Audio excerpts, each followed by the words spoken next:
Tinfoil hat. Oh, what the fuck are you guys even talking about? Global controls will have to be imposed, and a world governing body will be created to enforce them. Welcome to Tinfoil Hat. We go deep, homeboy. Aaron, open your mind. Drink from the fountain of knowledge. There's lizard people everywhere. That's some interdimensional shit. Wake up, Aaron. This is only the beginning. Dude, you just blew my mind. Are you ready to get your mind blown? Revolution will be podcasted. All right, welcome to Tinfoil Hat live from the Wise Wolf Gold and Silver Studio. Go to samtripoli.gold. Use the promo code TINFOIL, and you too can get in the Precious Metals game for as little as $50 a month. Precious Metals sent right to your house. Very excited to have our next guest on. He's starting to become, I mean, I don't know how many times he's been on the show, but every time is just pure fire. The know him is to love him, the hilarious, the intelligent, got great, like just facial features. I mean, the guy's just birthing hips. He's truly amazing. Jay Dyer, everybody. How are you, Jay? I'm doing great, Sam and company. How are you guys? One of the best follows on Twitter by far. I love your Twitter. I love following it, and you're crushing it, Jay. For those who are new to Tinfoil Hat, and haven't seen your many appearances on the show, can you tell us a little bit about yourself and where our listeners can find you? Yeah, you can find me at jaysanalysis.com. You can find me on Twitter under my name, Jay Dyer, Instagram, YouTube, all the same outlets as everybody else. And I cover everything from geopolitics to philosophy to film to theology. I've been written for the Sam Hyde Show this whole first season that we put out, which is a great comedy show that you should check out.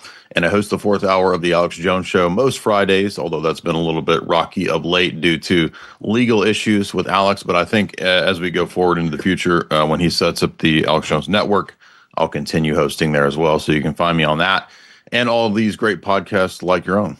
I love it, dude. You're crushing it. You're made for the modern day. You're debating everybody. You're calling out. It's like you're walking down the street going, "Who wants to fight? Does anybody want to fight? Yeah. I'll fight anybody right now." And then, people come up and you kick their asses.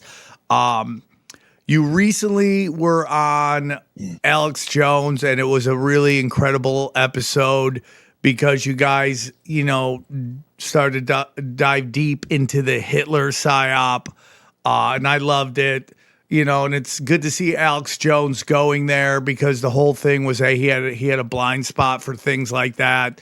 Again, when you're at that level, it's a little different game than I think some people understand. You're literally dealing with bazillions of idiots who just who hate their life and just want to dump on you. The greatest example of I think the best evidence for Hitler being a psyop is Albert Pike's famous quote, which is, "When they need a hero, we will supply them." And that totally fits what Hitler, the whole Hitler situation and what they represented. So I'm excited to talk to you about it. Where do you want to begin? Well, one thing I'll say is that it's important to avoid dialectics here because people kind of assume that, well, you're either pro-Zionist or you're pro-Hitler, right? Like as if there's these only two options. And I mean, in my view, they're both fake and gay. I can, in a nuanced way, reject both these positions and have a different option. And that's because I put a lot of time into studying this from a historical perspective. I'm not a World War II historian. I do have a degree in history. So there's a great book called Tragedy and Hope, which is written from the vantage point of the establishment. So Carroll Quigley was Bill Clinton's mentor. He's writing, as he notes, from the Council on Foreign Relations archives when he writes this book. Tabs. Look at all those it's kind of like, yeah, right, yeah. Everybody always jokes that, like, I don't actually read the book. It's just fake. I just stick tabs in it to look like I'm smart. But no, I really did read this book. I did a lecture on it 10 years ago. We did 8 lectures through the whole text because it's so important. Richard Grove basically created an entire website called Tragedy and Hope on the basis of this book because it's so important. And you got Bill Clinton's mentor, Carol Quigley, writing from the vantage point of the establishment. And every time I talk about this book, all of these Hitler retards act like I'm citing the book as if he's good and a good dude, and I'm like on the side of the liberal, neoliberal establishment. No, I'm saying this book admits that Hitler was goaded into going into Poland, going into Czechoslovakia, and I'll show you some of the quotes. His early rise was funded by the Bank of England and the Cologne Bank, and that was to get him into the war. So we shouldn't be so naive as to think, oh, Hitler was just this total mind control British intelligence agent.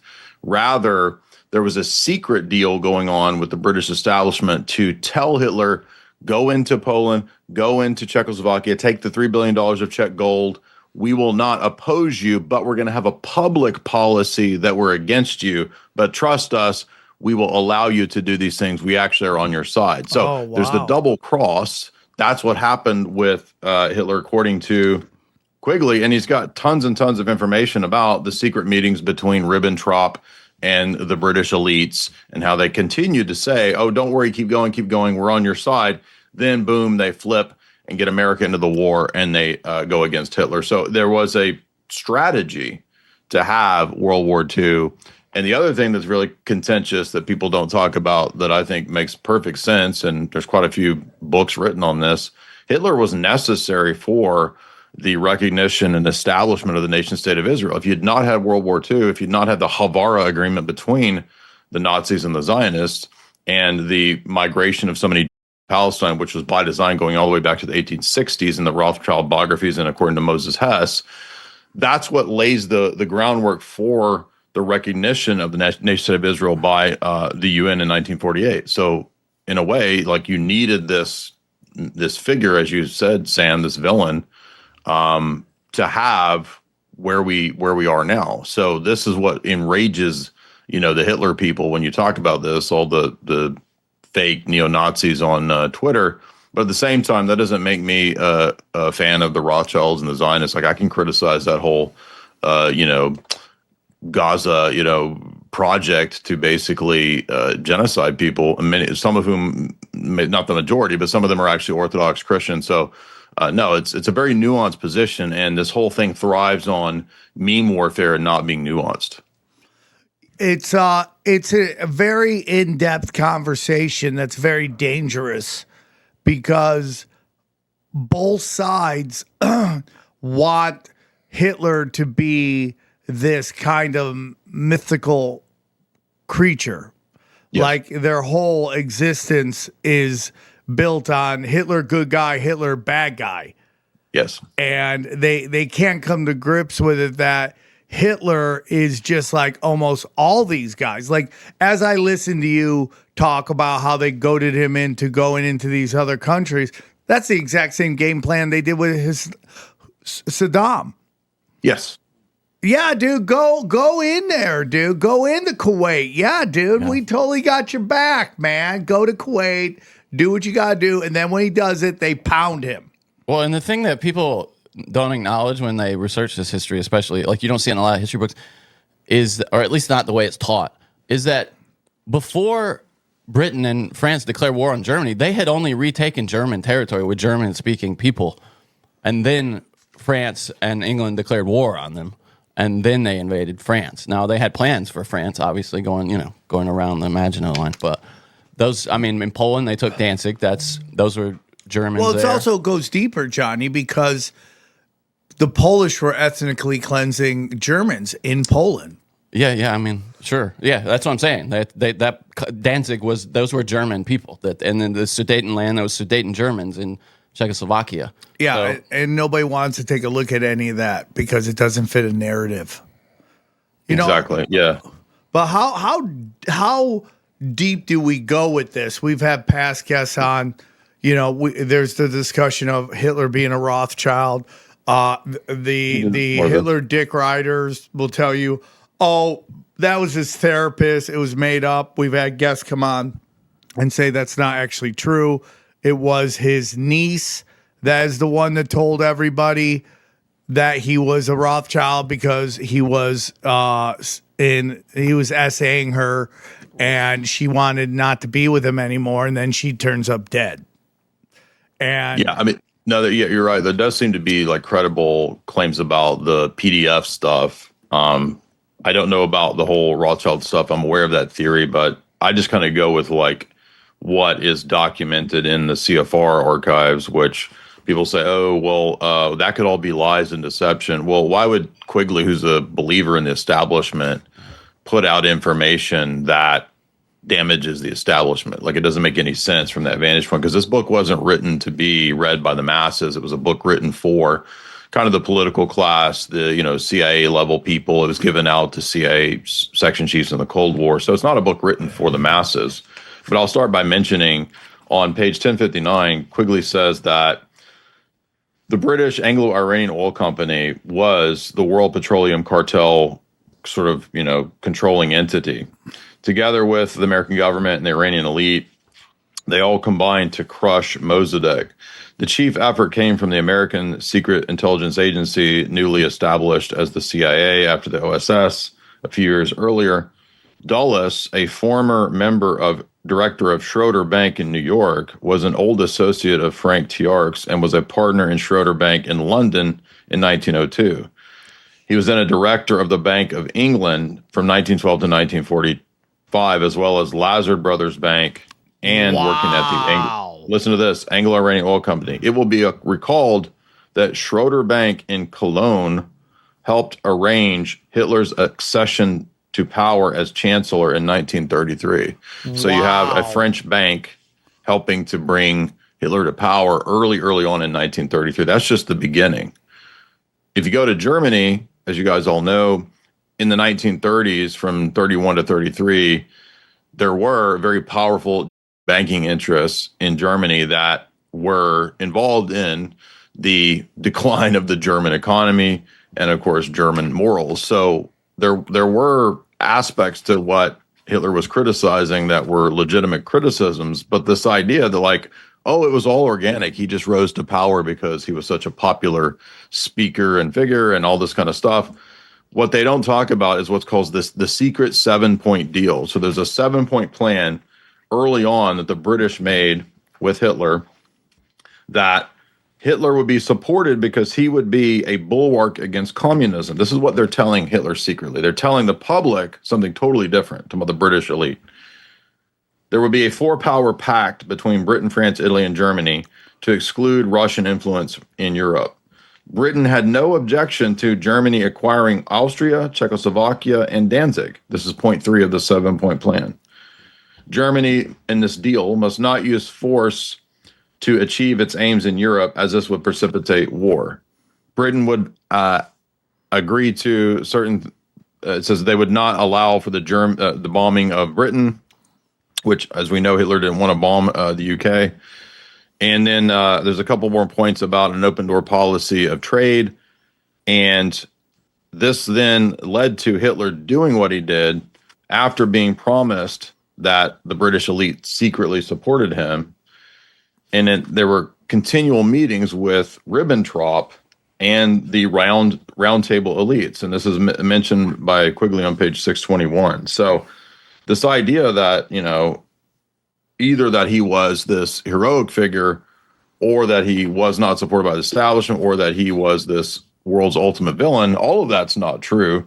And the truth is something more nuanced, as we're talking about, that the UK elites wanted this war. And one reason they wanted this war, it's not the only reason, but one reason they wanted it was because the factions of the British elite, you had the Zionist faction and you had the Arabophile faction. So the British spies that we talked about last time I was on with you, people like T.E. Lawrence, people like Gertrude Bell, people like St. John Philby, who became a Muslim, those guys and girls, they were all super pro-Arab and they liked Islam. There's another faction of the British elite, though, like Cecil Rhodes, Rothschild, etc. They were very rabidly pro-Zionist. This is obviously the faction of the British elite, and the Rothschilds have been utilizing the British Empire for a long time, kind of for a lot of their purposes.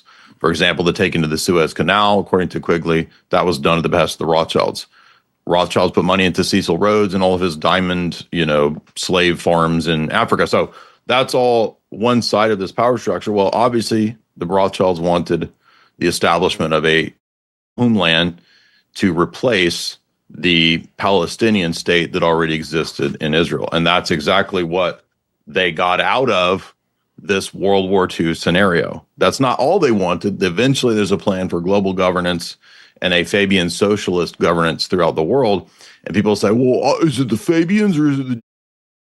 Dude, it's the same plan, because Moses Hess in his book, Roman Jerusalem, says, we will establish Jerusalem and Israel as a world socialist hub to be the thing that saves the world through socialism. That's the same plan as the Fabian socialists in Britain. It's just the Fabian socialists in Britain are atheists. They don't care about the nation state of Israel. So they're just debating basically about where the center of world socialism will be. And that's why Moses Hess, Chaim Weizmann, Theodor Herzl, they're all believers in socialism. They're not really theists. They're more like pantheists or New Agers kind of. But they believe that world socialism will be the answer out of the dialectical conflicts of World War I and World War II that will bring about the global governance. Wow. It's in Moses Hess's book. He actually says this. That's actually insanity, and it's so crazy. This is before Albert Pike, by the way, writing all the Albert Pike stuff. Let me grab that Moses Hess book. Okay, go grab it. Which kind of fits in right now to what happened in New York City, right? Absolutely, yeah. Islam is not like out of the span of this. This is Moses Hess's book, Revival of Israel. And before there was any political Zionist movement, he wrote this book in 1862, and it's considered prophetic, right? It was ignored until 1902, but he's the guy that influences Theodor Herzl. You wouldn't have Theodor Herzl without Moses Hess, and Moses Hess is the founder of utopian socialism. So when he writes this book, he says, there are many rabbis presently interested in utilizing Freemasonry, this is page 114, as a means to amalgamate all the religions into one religion. Through this, then, we will have a global government. This is page 115. You see it right here. So crazy, dude. It's so crazy. Wow. Then he goes on to say later on, this is 1862. He says, we are going to build a new third temple. We're going to have a homeland, and the Rothschilds are behind this. Ooh. 1862, way before Zionism, right here. Wow. I'm writing this. So this idea that like all of this is, all coming out of like, 1900s is not true. It was planned way before that. By the way, my publisher that just published my third Hollywood book. So we got, let's see it. Nice. 1,000 pages now on Hollywood, mind control, and all that. They just put out a book. I didn't even know this was coming out, but it just now came out. 2 World Wars and Hitler, and it's about everything I'm talking about right now. Who funded Hitler's rise, the British elite goading him into this. What is the book's name? Sorry, it's called 2 World Wars and Hitler. And Hitler, okay. By McGregor and O'Dowd. And basically the whole book is just what we're talking about, which is, Anthony Sutton wrote a trilogy a long time ago about Wall Street funding Bolsheviks and Hitler. So both sides of that get funded. And it's not all the same people, but the point is that wealthy people make money from war. War is a racket. Hey guys, real quick, I want to tell you about our good friends at Raycon and their amazing earbuds, okay? Keep your ears open and your holiday playlist rolling with Raycon's essential open earbuds. The open earbuds let you stay connected to your surroundings while enjoying your favorite music, podcasts, or calls. Perfect for a jog, commute, or just kicking back. And this Black Friday and Cyber Monday, you can save up to 30% on all Raycon audio products. Raycon's essential open earbuds keep your ears open while still delivering crystal clear sound. They sit just outside your ear canal so you can stay tuned into traffic, coworkers, and whatever's happening around you without losing out on music or podcast quality. Lightweight and all day comfortable. They never feel bulky. And the secure fit means they stay put, whether you're at the gym, out on a walk, or grinding through your to-do list. Here's the kicker, though. Raycon delivers the same premium audio quality as the big brands, but at half the price. Add in over 3 million happy customers and a 30-day happiness guarantee, and there is no reason to overpay. Now, here's the thing about Raycon's Essential Open Earbuds, okay? They got open ear design, multi-angular hook, they're lightweight, multiple point connections, and 36 hours of battery life. Raycons, they're the best. I don't leave the house without them. At the gym, at the casino, I'm listening to every podcast with Raycons. I love it, buddy. Black Friday is around the corner. Raycon audio products are up to 30% off site-wide. From everyday essentials to the latest releases, it's the perfect time to upgrade your sound and get ahead on gifting. These early deals won't last long. Shop now before they're gone. Go to buyraycon.com/tinfoil open. It's open, tinfoil open, to save on Raycon audio products site-wide.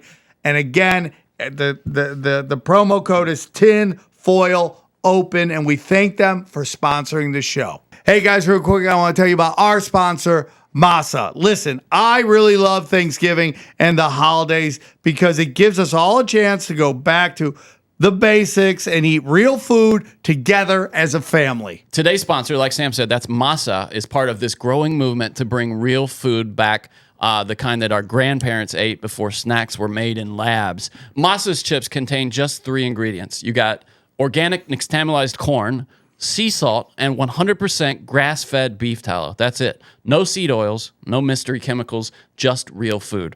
These chips don't only avoid all the bad stuff, they taste incredible too. We all agree on this set. We love Masa chips, yeah. Snacking on Masa chips is nothing like eating regular chips. With Masa, you feel satisfied, light, energetic, with no crash, bloat, or gross, sluggish feeling after.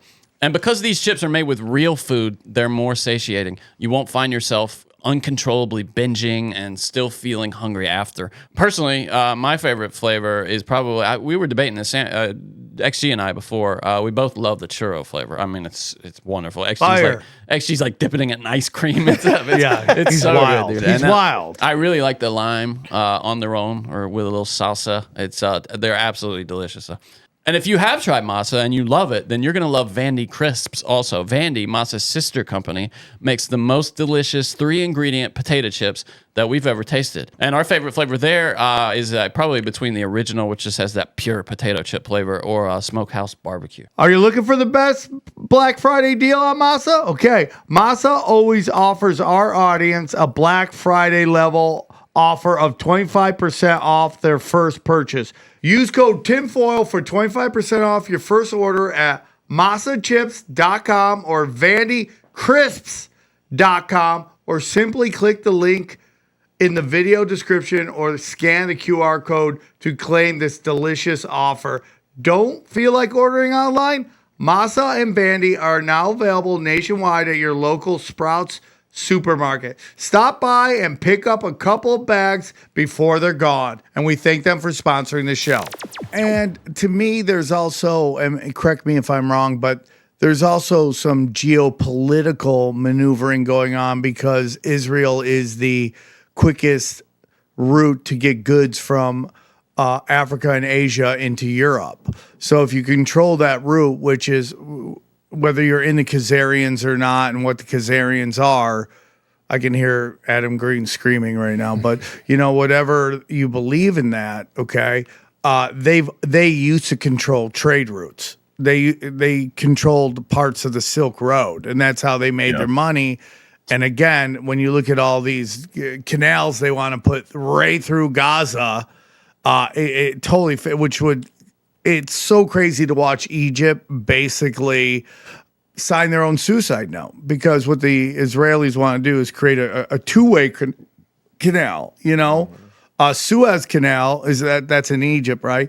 That is a one-way canal. So they have to do one way this way, one way that way. And this new canal that Israel wants to put in, would be a two-way canal, which would allow goods to move in quicker. And that's why they want to control that shit. And I think that was the plan from the jump was to control absolutely. this Can area. see if you can read this, just this sentence right here where my fingers are. Can you guys read that? Not. I see Egypt. That's all I see. Could you read it to us? Because I'm illiterate and he speaks a second language. Johnny, can you see it? Can you read it? Disrael's purchase with Rothschild money of 176 basically thousand. I can't see that word on the Suez Canal. From the something of Egypt. Yeah, I can't see what that is. Something of Egypt. Yeah. Okay, I'll just read it. So it says, It's so hard to see. Benjamin Disraeli, the British Prime Minister, purchased with Rothschild money the Suez Canal in 1875. That's a good buy. That's a great buy. Good value. Well, it's this. Technically, it's the stock, but basically, yeah. There. So the point is that Disraeli was the first prime minister of Britain, but he's working as an operative of the Rothschilds, admittedly, according to Quigley. And they were behind the Suez Canal. That's incredible.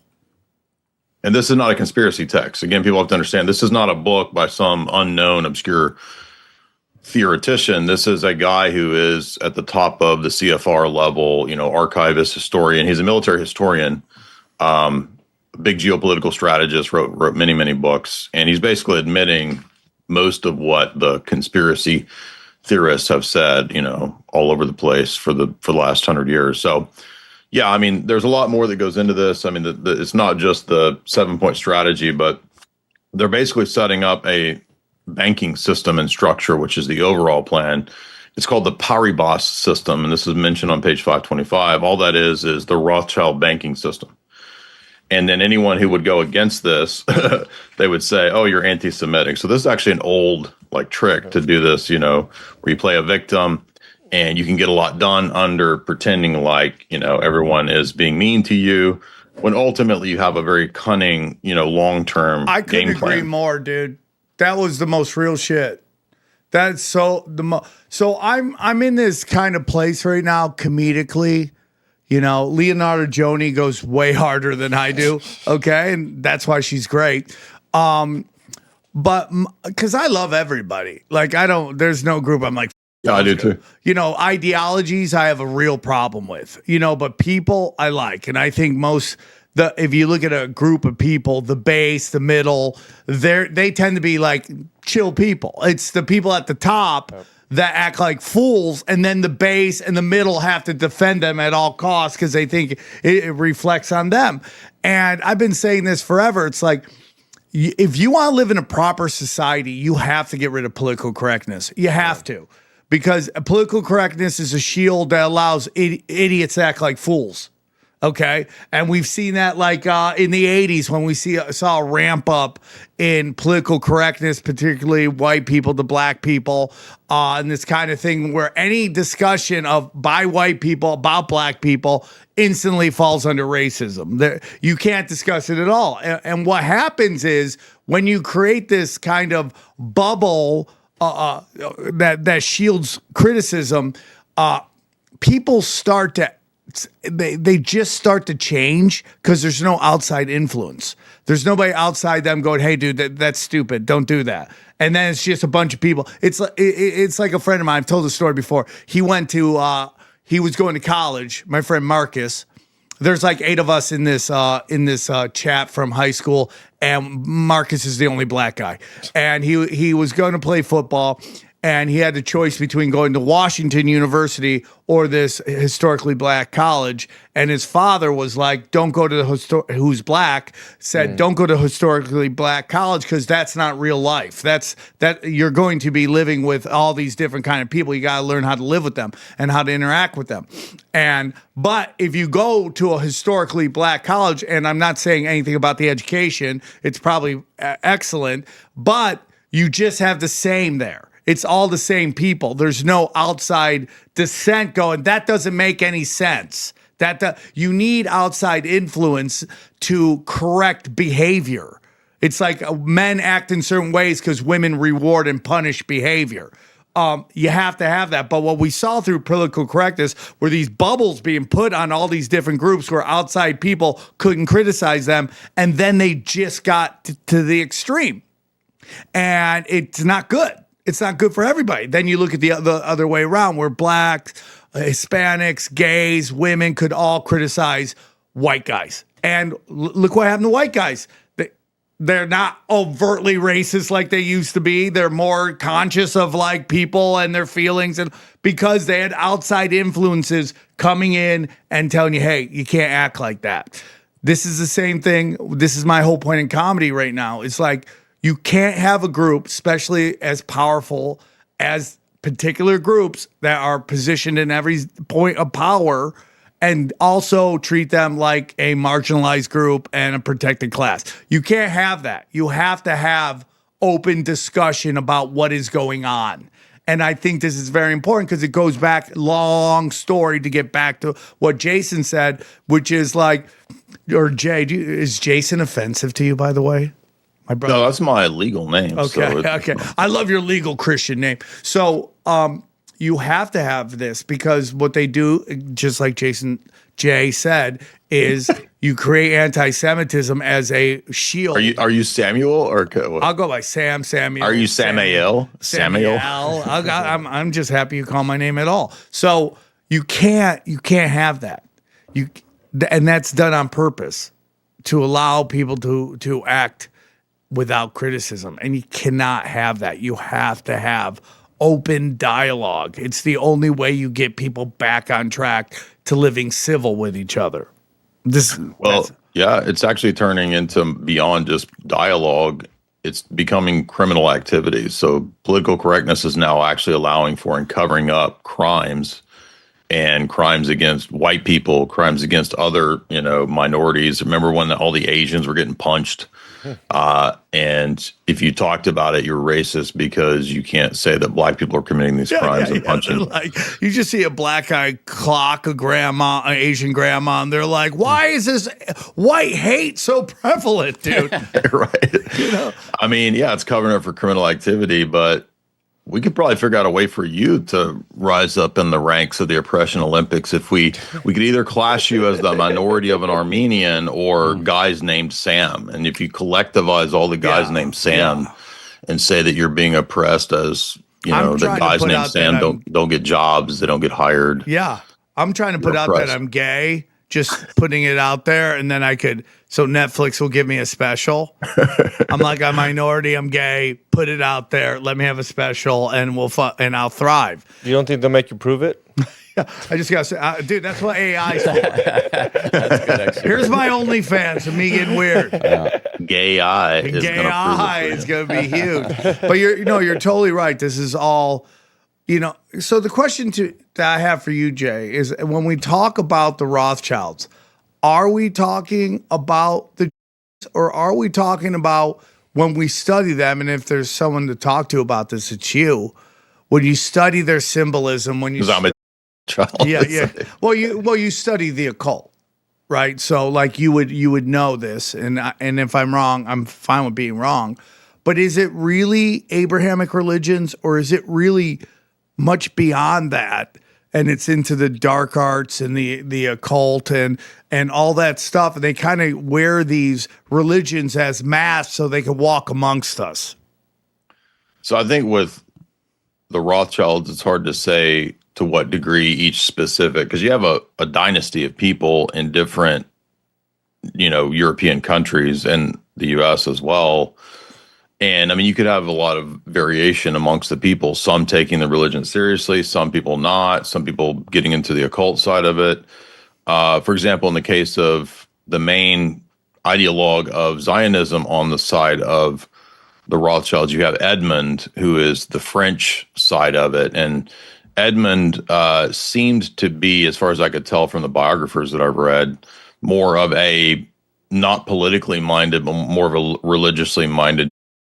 So I think for him, he really wanted to try. I'm not saying he's good. I'm just saying he wanted to purchase sites in Israel for pilgrims. he wasn't even political, and it was actually a lot of arguments and debates that he had with people like Moses Hess and Chaim Weizmann, who were the more politically minded Zionists. They actually thought that it was bad for the family if they got involved in this, contentious political issue, and they didn't want to make all the Arabs mad.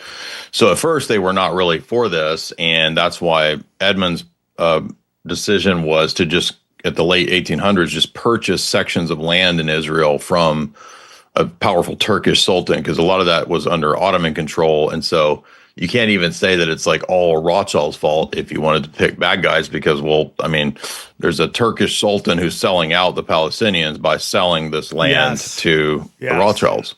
So there's a lot of, nefarious figures on all sides. But to make a, quicker answer for your question, yeah, I think that there were probably elements of that family that were into the Sabbatian type of Judaism that was more openly satanic.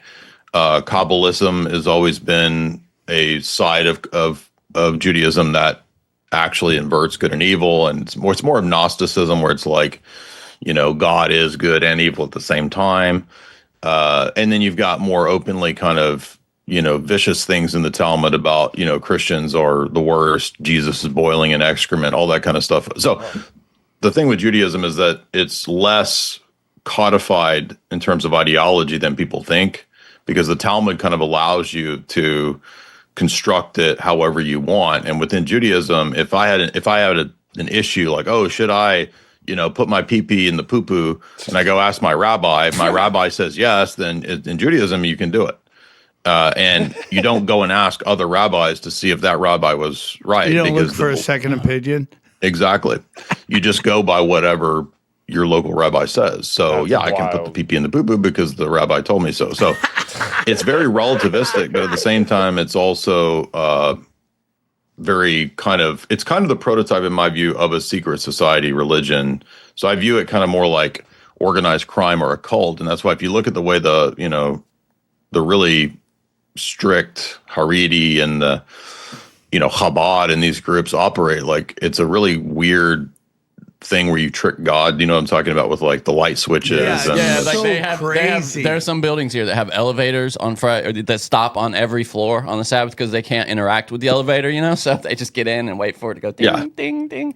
All the way. So you trick God by I can't go outside on the Sabbath and walk too many steps. So if I put a string around the neighborhood, then it's indoors. It's just retarded. So that's a cult, dude. That's like a, or you have the Shabbos goy, like you have a non to do all these little light switches and stuff for you that specifically for that, to trick God. Crazy, dude. And like God's like, whoa, hey, it's the thing. It goes right back to the Pharisees. So it's that same thing where they were. It's the Pharisee Talmudic, absolutely. Yeah. That's the Talmud is the codification of that. Yeah. Pharisaical tradition, absolutely. Can I ask you, what's the theological underpinning for the thing with the rabbis? Is it because he is the representative of God on earth? Is it like the kind of akin to Catholicism in that way, or is there some other? I mean, not well. So basically, when the in the land back in the Old Testament, it was difficult for everybody to go to the temple, right? So what happened was Ezra, if you read in the Bible, there's a book of Ezra. Yeah. Ezra came up with the idea to set up a synagogue system where throughout the land of Israel, you would have local places of worship to, read the text and do the prayers. The synagogue system then, as there was a diaspora, like it spread everywhere else too. So synagogues where they could worship, especially during the period when the temple was destroyed after 70 AD, right? Like there was no temple, so they had to rely on the synagogue system. So practical. It kind of made sense in that it was a practical way to kind of ensure that you could have the pedagogy of learning the law. But even in the day of Jeremiah, if you read the book of Jeremiah, he's already complaining about the lying pen of the scribe and the scholar, which would be the proto-Pharisees, beginning to supplant the divine revelation and the word of God with the man-made tradition. So when Jesus in Matthew 23 says, the scribes and the Pharisees are hypocrites, they, follow the traditions of men over the word of God, he's not saying something new. He's actually just echoing what Jeremiah said to who would be the proto-Pharisees of his day. So there's a parallel there that I think if you're a Christian, that leads to the separation of Christianity in rabbinic Judaism in the first, second, and third centuries. There's a lot of debates that were going on amongst the church fathers and the rabbis in that period. So this is where you get the split between Christianity going off in this direction as what it sees as authentic spiritual Judaism versus rabbinic Judaism going in a different direction. The kind of stuff that Adam Green thinks that, that's all Christianity just is the same. It's all the same thing, right? It's a giant conspiracy, which absolutely makes no sense given the fact that, rabbinic Judaism absolutely hates Christianity and has always persecuted it. You go to Israel right now, you get spit on if you try to go, to certain locations. They sprayed the poop cannons at the Orthodox Palestinian Arab Christians. So I can't believe there's poop cannons.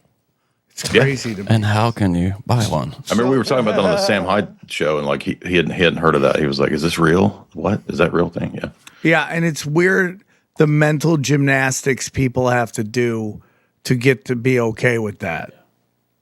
It's unbelievable. Like that officer Tatum it's guy. all it's like everybody's a terrorist. We only got spit on once. It's like, wow. Congratulations, dude. Right. Wow, happy for you. You're living your best life. So, I don't want to stay on this too long, but when we look at again, you came on, you dropped some bombs on us last time about Britain and their role in the Middle East. When we take a look at like Mecca and the Black Cube, and then there's always these pictures of rabbis or whatever, somebody who starts feeling like it's getting a little too hot out there. They like to show them with the weird black hat on and the BDSM wraps around their arms. But it's a black cube. It's a black cube on their head. I mean, it seems to be prevalent, this thing and I'm not trying to stay on it too long or force you to say anything, but it just seems like there are clues of deeper meaning and loyalty. Definitely within the mystical side of Judaism, there's quite a bit of even esoterica. Well. There's magic, so there's sorcery. There is all of that stuff in certain strands and sort of secret traditions of Judaism. And even the top Kabbalist scholars like Gershom Scholem, who's one of the top Kabbalistic scholars of the last century, I read several of his books. He just says that all Kabbalah is like Gnosticism. So it's the same idea that the early heterodox Christian Gnostics taught, which is just sort of adapting elements of Far Eastern philosophy and Platonism. And it's not really Christianity or anything to do with Jesus. It's more of an esoteric mystery tradition. That's what Kabbalism is in Judaism. So that's correct. But again, you can have as many Judaisms as there are. It's kind of all over the place. There's not one Kabbalah system. There's like all kinds of variations. So if you talk to one Kabbalistic rabbi, he'll have a totally different system from, I'll have some parallels, but another Kabbalistic rabbi. Can that be applied to Christianity as well? With you have Protestantism, you have Catholicism, you have all. Yeah, but that's different than. No, I'm not. I'm asking. To a degree, I'm not accusing. I'm asking. Yeah, no. It depends. You could find some parallels there with in the Middle Ages, in the Latin Roman Catholic world, there were some mystics. There were people that were into Christian Kabbalah. There were versions of this. Sure. There were people who, kind of combined, for example, in the Renaissance, Pico della Mirandola, a lot of those figures were into Renaissance magic, and they thought that you could combine Roman Catholicism with elements of, occult magic and whatnot. So Neoplatonism. So yeah, you could find parallels like that. And to get back to your question about the cubes, I don't exactly know where Islam got the idea for a cube. It is interesting because the rock itself is just this meteor that's there, and then they sort of put a cube over crazy, dude. It's like crazy. Yeah, we know for sure that it's even the Muslims will admit that's an old pagan site. That's where the Arab pagans would come, and there was something like 360 deities that you could worship at Mecca. And then when Muhammad mix and match them. I'll take a little bit of this and a little bit like of that. Mr. Potato God, right? Where you put God together. And then, when Muhammad conquered that area, he turned it into supposedly worship of monotheism. But even within, as you pointed out, Islam, there's also a mystical tradition there as well, Sufism, that has all the same kind of esoteric Kabbalistic principles. And so whether it's Kabbalah or whether it's mystical Islam, which is Sufism, or mystical Christianity, they're all influenced by Neoplatonism and Kabbalism for sure. Guys, hair loss is a big issue. It's for all of us. We're all battling it. But you know what? You don't have to lose that battle, okay? Hair loss isn't just about hair. It's about how you feel when you look in the mirror. Hims helps you take back that confidence with access to simple, personalized care that fits your life. Hims offers convenient access to a range of prescription hair loss treatments with ingredients that work. We're talking chews, oral medications, serums, and sprays. Doctor-trusted, clinically proven ingredients like finasteride and minoxidil can stop further hair loss and regrow hair in as little as 3 to 6 months. You shouldn't have to go out of your way to feel like yourself. Hims brings expert care straight to you with 100% online access to personalized treatment plans that put your goals first. No hidden fees, no surprise costs. Just real, personalized care on your schedule. Think of Hims as your digital front door. It'll get you back to your old self with simple, again, 100% online access to trusted treatments for real health concerns, all in one place. For simple online access to personalized and affordable care for hair loss, ED, weight loss, and more, visit hims.com/tinfoil hat.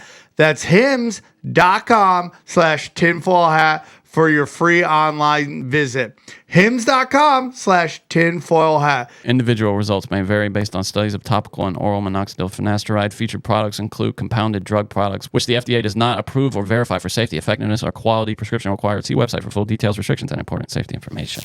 What is Neoplatonism? Because I'm not that smart. So we all know about Plato and Aristotle, right? So they're probably the two most famous Greek philosophers. And they, Aristotle was a student of Plato. Plato taught a mystical transcendent philosophy that the realm of the beyond and the transcendent is the real world. And we live in this kind of pale, dreamlike reflection of the real world. Aristotle said, that doesn't really make a lot of sense. We need to study this world and not worry so much about some transcendent realm. There could be that, and there's kind of some form of the heavens, Aristotle thought. But Aristotle was much more practical and more of a scientist, whereas Plato was much more of a kind of a mystical, theological speculator, right? So by the time of the 1st, 2nd, and 3rd century, in the Roman Empire and amongst debates with Christians and whatnot, you had a revival of this philosophy, and there were certain philosophers called Neoplatonists, Middle Platonists, or Neoplatonists. So this would be people like Plotinus or Iamblichus.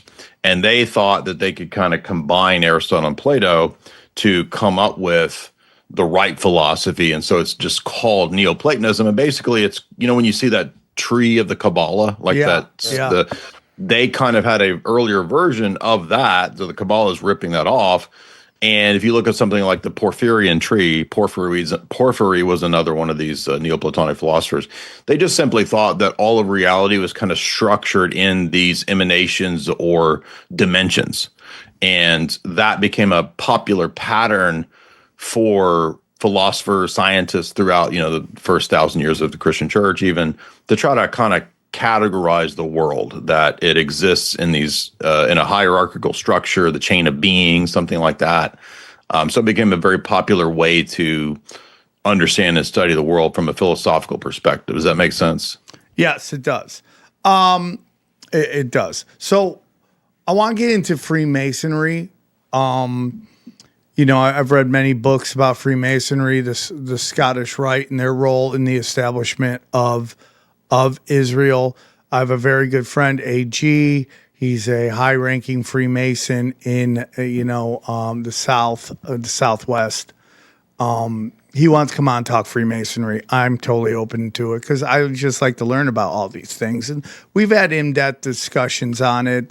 I don't want to join any group, but I always like to learn, and so he goes, everyone has this view of Freemasonry, and it's like really not that. He goes, it's like it's just a social club in a weird way, and I understand that. And so my whole thing was like, but like any group, dude, when you move up it starts to get a little dicey. It gets denser and denser, and you start running into psychopaths and alternative motives and secret society stuff and all that stuff. What is your thoughts on that?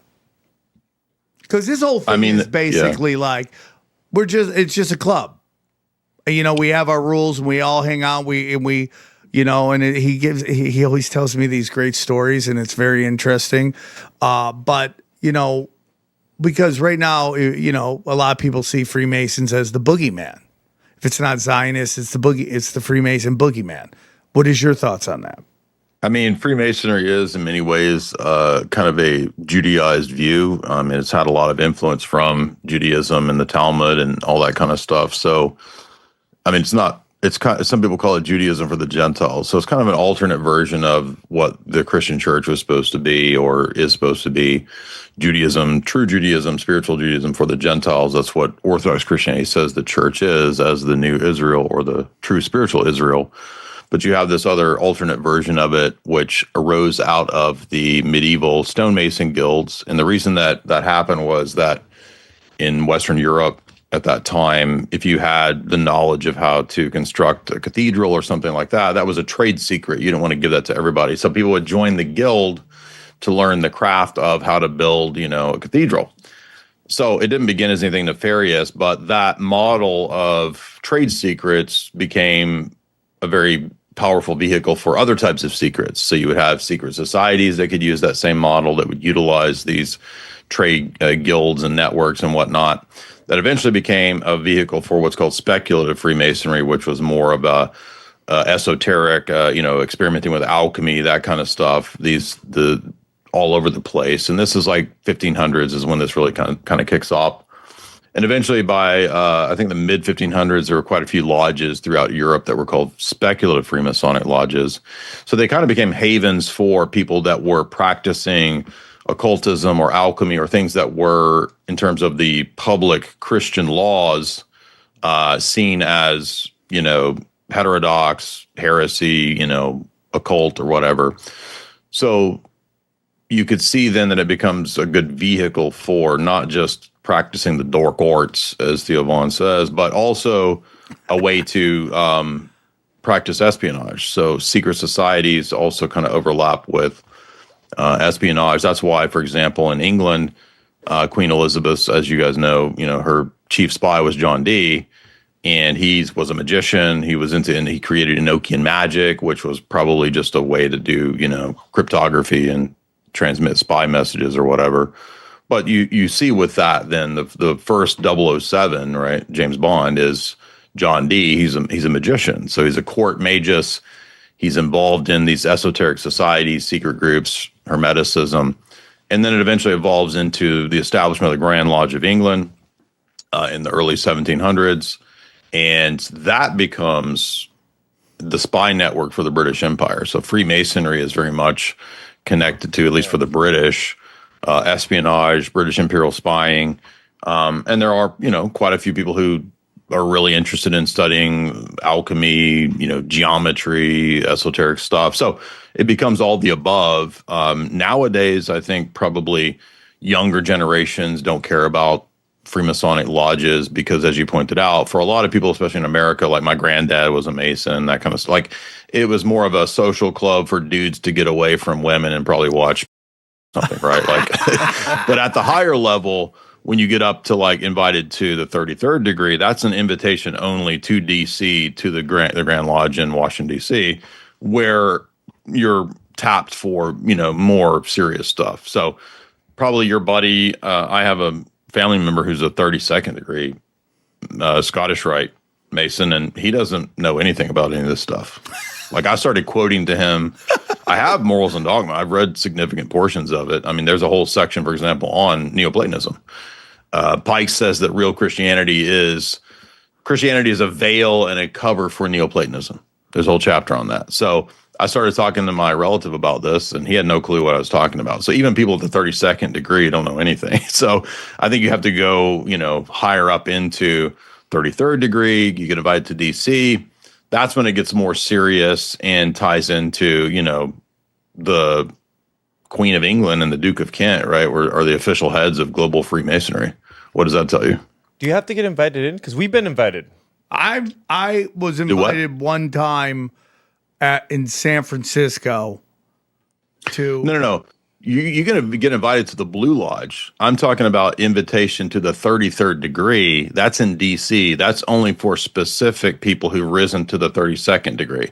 So if you've risen to the 32nd degree and they've profiled you and they don't think you're not useful, you're not going to be invited to DC for the 33rd degree. Well, you brought up magic, and I want to get back to Britain and Zionism, but when you brought up magic, when you say magic, what do you mean by magic? Are we talking energy manipulation? Are we talking Doctor Strange from the Avengers? Because I think that's what it is. It's just not as obvious. Yeah, we're gonna have links to the book, man. The publisher put Doctor Strange on the front. I thought that was as funny you said that. Oh, crazy, dude! They stuck him on there. Well, I think that the idea, for example, if you look at Crowley's magic theory and practice, he says that magic is just simply the imposition of your will on the external world. So to achieve your will as an effect on the external world. So if you want to be, the I don't know, if you want wealth and power, then magic is you exercising your abilities to attain that. And then that could be anything from just doing performance art, like Lady Gaga, she conceives of her stuff as like magic or whatever, or witchcraft, or it could be you doing rituals, invoking deities to achieve that effect. So I think magic encompasses all the above. It's, imposing your will to get an achieved effect. Super interesting. I think it's Avengers shit, Doctor Strange shit, but not as obvious, like Harry Potter shit. Just not as obvious. It's not like you see like and the lightning bolts come out of his hand, but there is energy manipulation going on. Yeah, well, it's kind of like that's a good way to put it. Like manifesting it. It doesn't happen instantly. But I think it's even more concrete than that. Like, we had the gentleman on who was talking about magic and in sports, because everyone thinks they're rigging it by telling a guy, and we've seen that in the NBA, but that's like, I think, basic bitch shit. Like Terry Rozier, dribble off your leg, and he's like, oh, I can't dribble, I'm a professional basketball player, But I think it's also like literally manipulating the energy of the game so things go certain ways. That's the attempt. That's definitely what the Magus wants to do. Whether they can actually do that and like what means they use to go about doing that is, I guess, Well, what is home field advantage? I mean, other than the bunch of people, with energy, putting energy into the players. I mean, 100%. You see it in every point spread. Home field advantage is worth 3 points. We know it. Yeah, in football. Yeah. So with the whole Charlie Kirk assassination, it's very famous that all these TikTok witches were putting curses on him, and you don't know what role that had into. Did that manipulate the energy to kickstart what's going on and everything that Candace Owens talk about right now, which is absolutely insanity right now. Absolutely insanity. So when we get into the British Empire, right, I've been telling people, I think something's coming. I don't know how big it will be. I don't know how obvious it will be. But if you study the British Empire and their role in the destruction of China, the destruction of Russia, the destruction of India, India not so much having like millions of people die, but like just extracting wealth, creating these crazy Indians that everyone is like call center scammers and all that shit, pooping on the sidewalk, because these are the people who like study, who brought us yoga and all that stuff and meditation, and now they're like just shitting on the sidewalk, and that's because you see an extraction of wealth, which causes great poverty, and people start again acting like fools. Their caste system has a lot to do with it too. Yeah, well, I mean, I'm sure I wouldn't doubt if the British Empire had something to do with that. I'm not saying, I don't know how long it's been around, but I wouldn't doubt if they created that. That's a great way to control people. Get this upper class completely buy them off through this fractional reserve banking. You control them, and then the poor left to survive and advance. And then again, you get into Germany, and my belief of what the Nazis were. They were the German version of the Bolsheviks. They were like, they had they thought they were doing well, but really they were being used and funded to destroy Germany from the inside. Everyone loses their mind. Yep. They were fighting the Bolsheviks. I go, yeah, exactly. Because they're both controlled. The Bolsheviks and the Nazis were both being paid by the Bank of England to destroy their relative countries. Yes, right. And I think you're seeing that in America right now. I think you're seeing in America this progressive left, this Antifa, these woke people. These are the modern day Bolsheviks that are voting against their own personal interests. I don't know if we talked about it on here, but it's like the days of stopping chicks getting punched in the face is coming to an end. I mean, like, we were talking about before. It's like, hey, dude, what? Oh my God, he's hit me. How did you vote in the last election? Who did you vote for? Oh, Mondani? Sorry, can't help you. I'm not going to get stabbed for someone who voted for this shit. I'm sorry about that, ladies. I'd love to help you. It's in my DNA, my wiring, protect women and children at all costs. But if you're voting for this, run and find out. And everyone's gonna get mad at that, but it's just getting to that point. You can't vote for things and then get angry when you get what you voted for.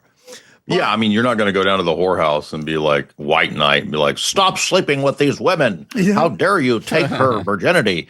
I mean, they're whores. Like, but it's also like, dude, if we're on a train and some guy's going nuts and they voted to get, like Mondani wants to get rid of the cops, right? You voted for that, ladies. You voted, and not the women on this show, because I'm pretty sure I know what they would vote for if they were in the area.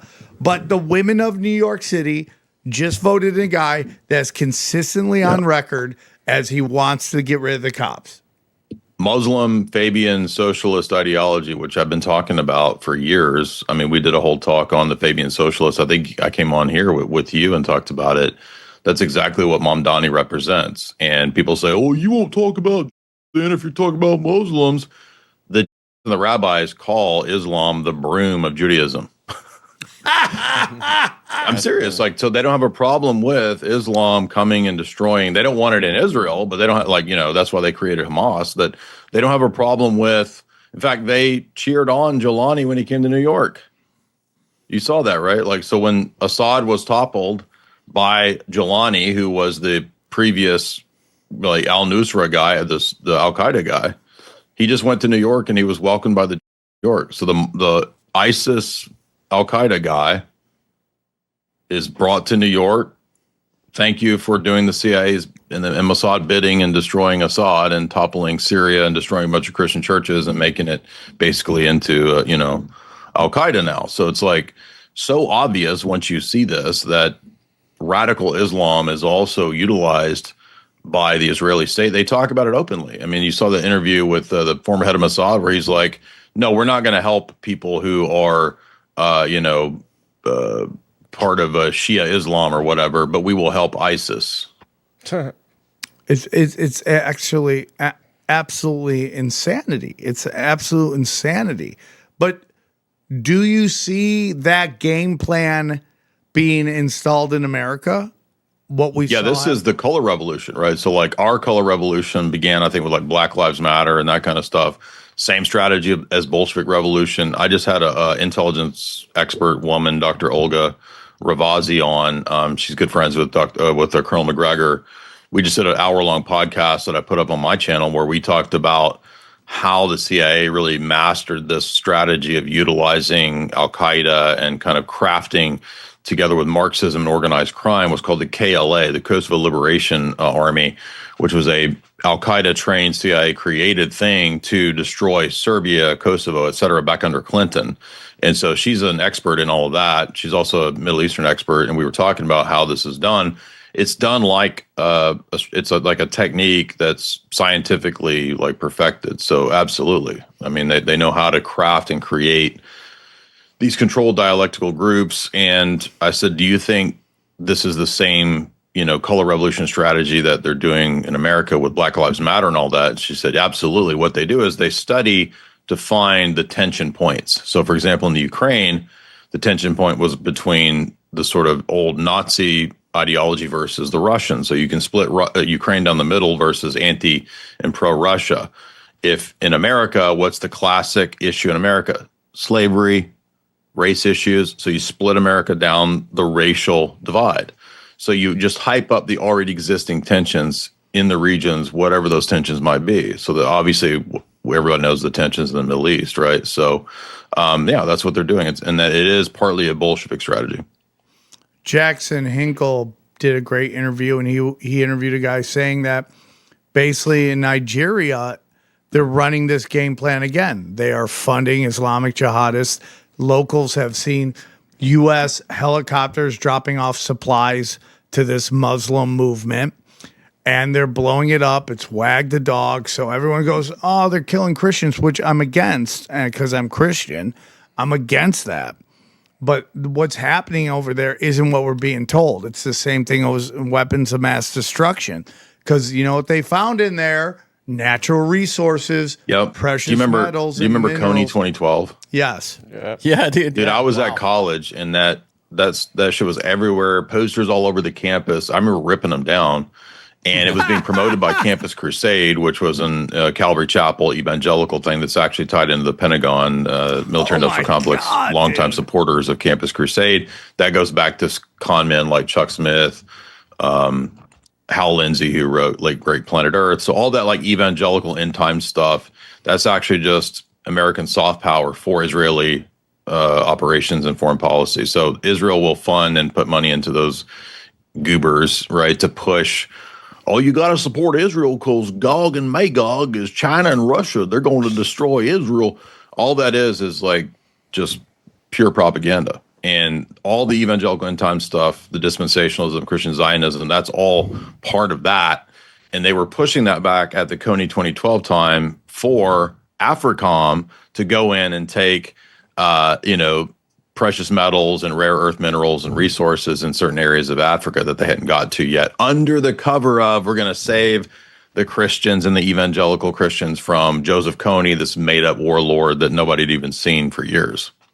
That is incredible. And then that guy took bath salts or went on a bender, dude. Oh, you remember that guy? Yeah, that Jason guy who like got all tripped out and like stripped naked out in California. And he was just on the corner in San Diego. He looked like one of those used car balloon guys. He was just in the middle of the street, just doing some buck naked, and like the Coney thing died right there. Did he make money off that? Did he keep any of it? I don't know. Yeah, because what was it? What did he sell? It was like T-shirts or something, right? What was it? I was looking up that video on my live stream a couple of days ago, and it had 110 million views. Wow. They were promoting the shit out of that video, dude. That was like super propaganda. I remember Alex was going crazy over it at the time, and I read F. William Engdahl's book that was exposing a lot of that stuff at that time too, 2012, 2013, 14. So to me, that's kind of when everything clicked with like, oh, wait a minute, moral majority, evangelicalism, that's also a giant Pentagon bullshit thing. They utilize the missionaries in these other countries. That's part of espionage, et cetera. So a lot of that collapsed in my mind around that time.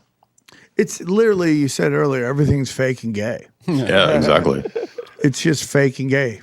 I was looking at exit polls, by the way, from New York.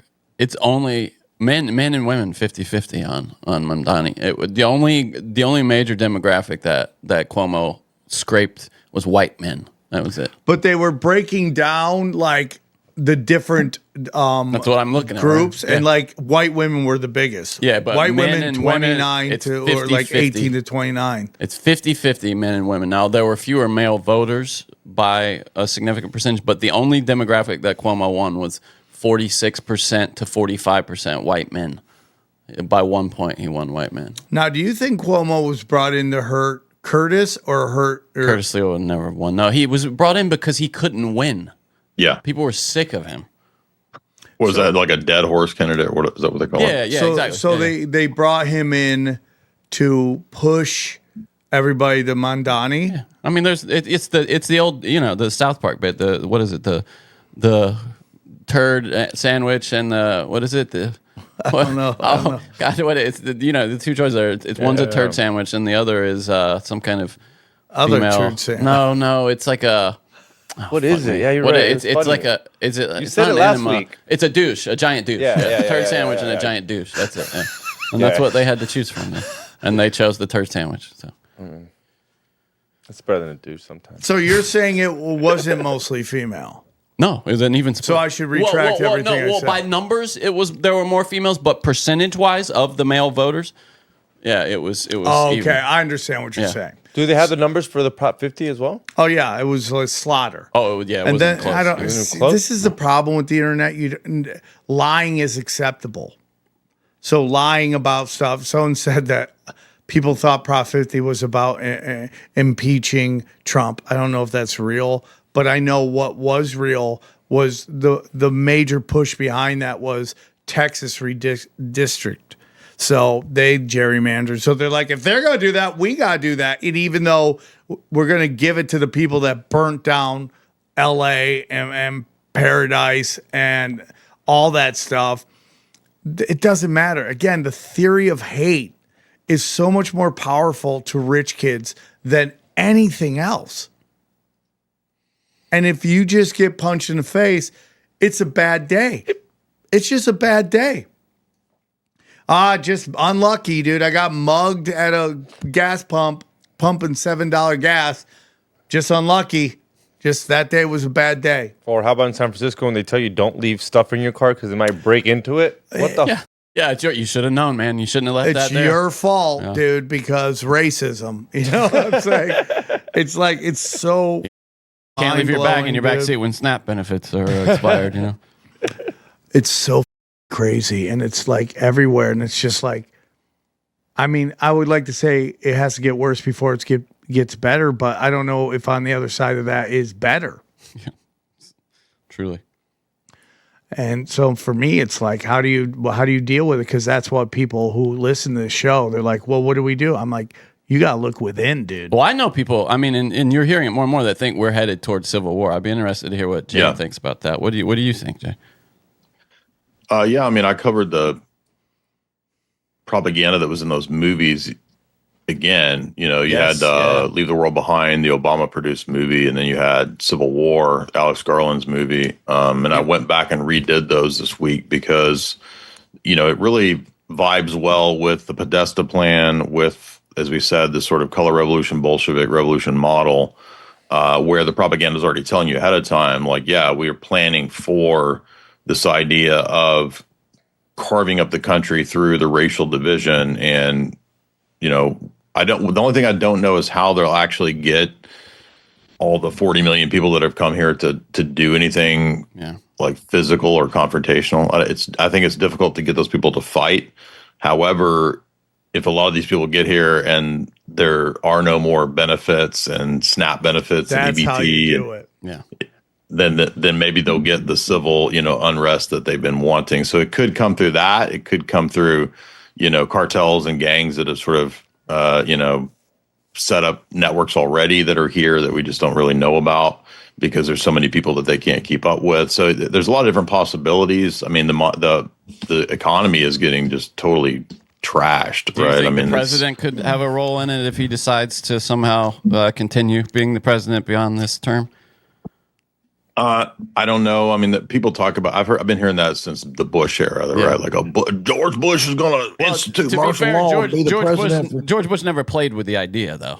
I mean, to be fair, publicly, Trump loves to tease people, and hey, I don't know. I mean, he did say, to be fair, that the idea of him running as vice president and then Vance stepping down is a little too cute for him. He said he wouldn't do that, but he said he had studied it. And there were ways to do it if he wished to. I mean, it could be. I mean, he definitely has the ego to try to do it. But I mean, I wouldn't be surprised. It's just a thing that I've heard, ever since I was a kid. So I One don't know. Battle What After Another, by the way, is another one of these films that fits that narrative. It's about these left wing revolutionaries, and is that the Leo DiCaprio yeah, one? the new PTA movie, Paul Thomas Anderson. Yeah, and it's significantly, I mean, it's just loaded with bullshit. But yeah, it's Well, I've heard it's It like bombed, though. It It bombed. did. It was good, Yeah. but it was, and I think people kind of took it the wrong way because the revolutionaries are idiots. Like they're dipshits. Yeah, well, the ones here are dipshits, Yeah, too. well, I know, but people were saying it's kind of glorifying revolution and the people on the left, but because they're the protagonists of the film,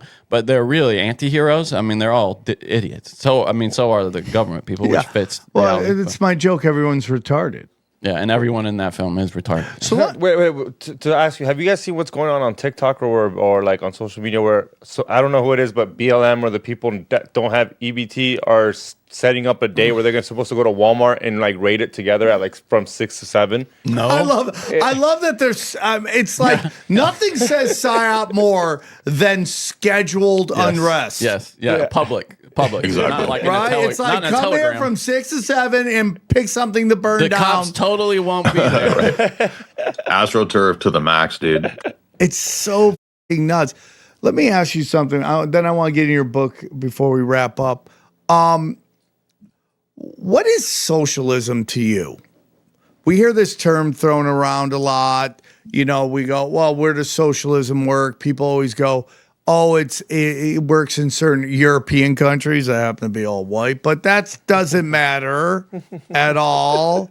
But what does socialism mean to you? Because the whole theory is like, taking over the means of production, all this stuff. And like, I'm a capitalist, but right now we're not in a capitalist society. We're in a corporate socialist society that's being told, that is being branded as capitalism.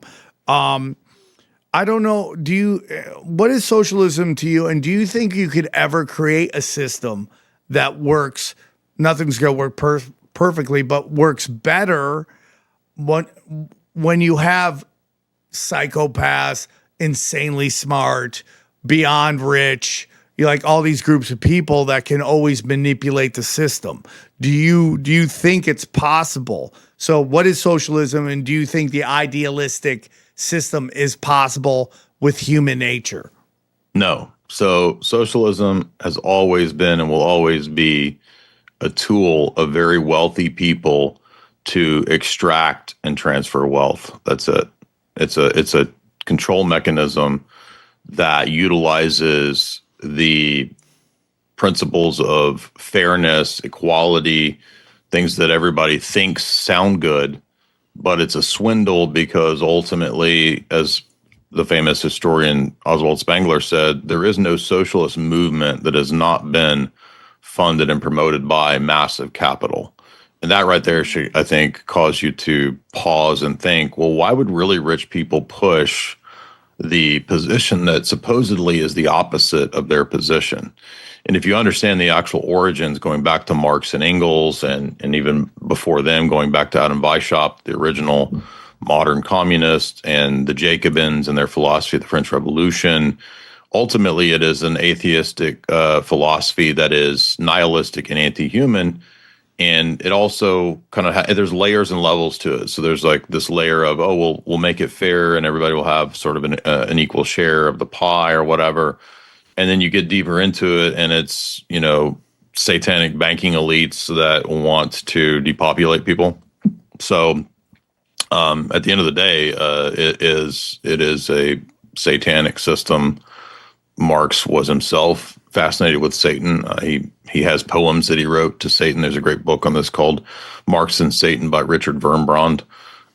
So that's ultimately what it is, and it's always been that. It's a tool and a technique for destroying cultures that very wealthy elite people utilize when necessary.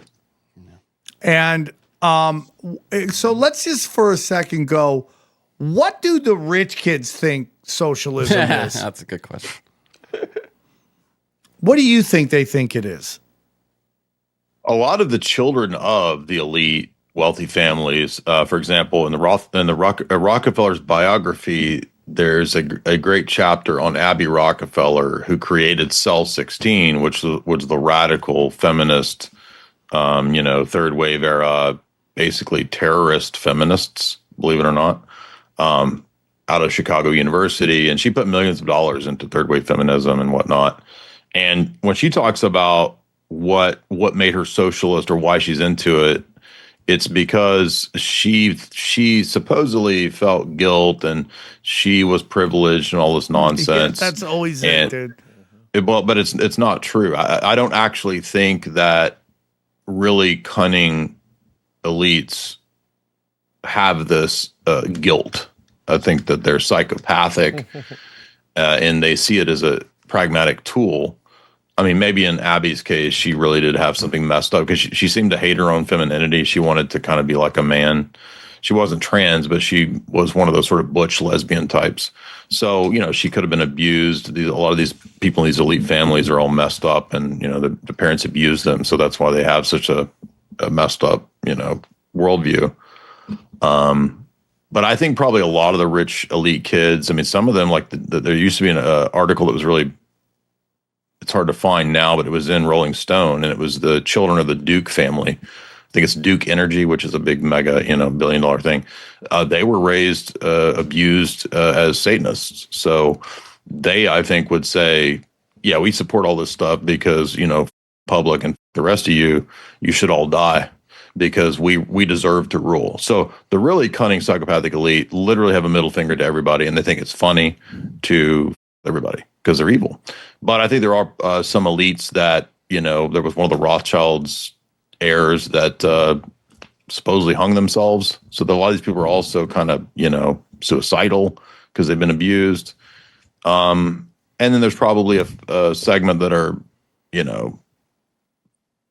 they actually do believe socialism. Possibly, maybe Ivy Rockefeller did. I don't know. An interesting, just a little side note that Duke University was named after that family and was originally called Trinity, and because of the Holy Trinity, and they renamed it after themselves.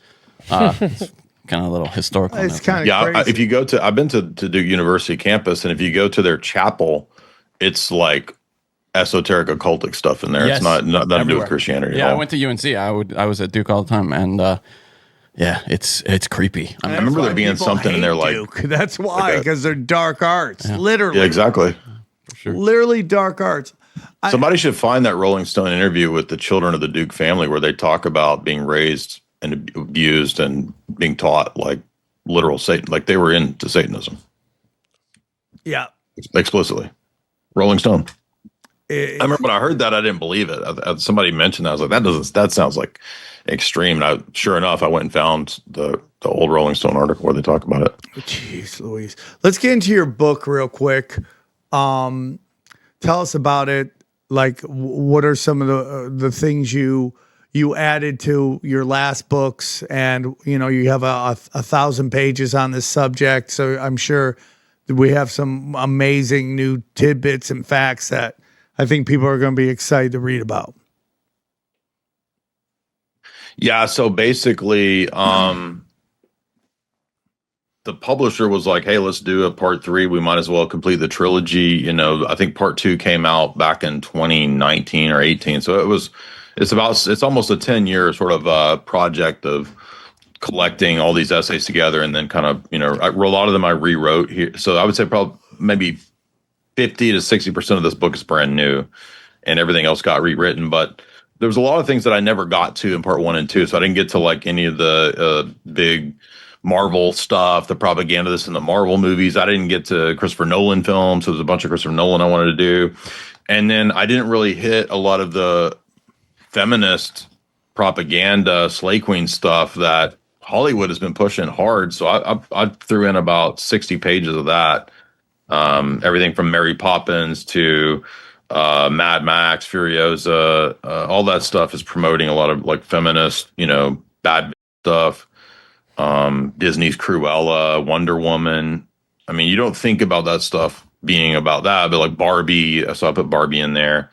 And in the next section is a lot of independent B movies. There's a lot of actually Crowleyan themes, satanic themes in a lot of these B movies that we don't notice.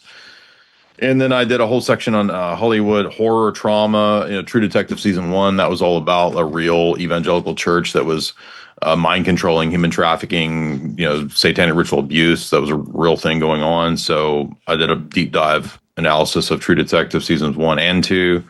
A lot of classics that people wanted me to do. Donnie Darko, Prisoners, another ritual abuse film. Did another section on MK Ultra movies that are overlooked, like Brian De Palma's The Fury, Stephen King Firestarter, Dakota Fanning Hide and Seek with Robert De Niro. A lot of weird stuff going on in that movie. Wicker Man, Hereditary, Midsommar, David Fincher's The Game, Fight Club, Tom Cruise. God, Fight Club. The Game too is an underrated film. Yeah, I put The Game in there. What's wrong with which is Fight weird Club? because it's like, What's wrong with why Fight did I Club? not do The Game? All these years, because it's exactly what we talk about in the reality behind the movies. Yeah. So it's like I should have done The Game a long time ago. Good one. But yeah, The Saint, all of the Mission Impossible films, Hollywood Spies, all the different spies. We've talked about that a lot on here. I won't rehearse all that, but people don't know about all these famous A-listers that were spies over the years. So I had to throw that in there. And then we got into Antichrist and Apocalypse because I had never really done a good deep dive on, Rosemary's Baby and John Carpenter's Apocalypse films, stuff like that. Did you know, by the way, there's a little fascinating tidbit. Remember in The Rock, right, with Sean Connery, Nick Cage, when he's got the green balls? Yeah, it's like a nerve gas, right, or something like that. Yeah, the nerve gas. Agent. Yeah.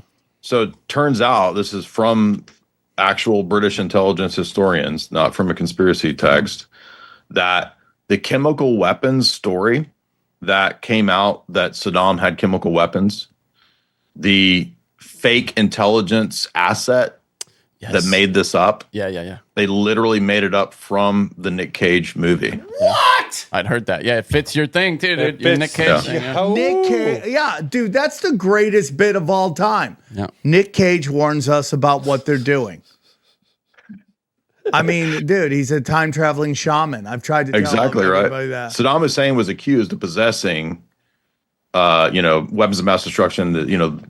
Gas balls of green balls of gas, death, whatever. Turns out this was all pushed by a made up story from British intelligence that they literally cribbed from The Rock. So also the FOIA documents, things that came out regarding like Ben Affleck's relationship to the CIA. Like we know now that Argo was literally made in consultation with the CIA.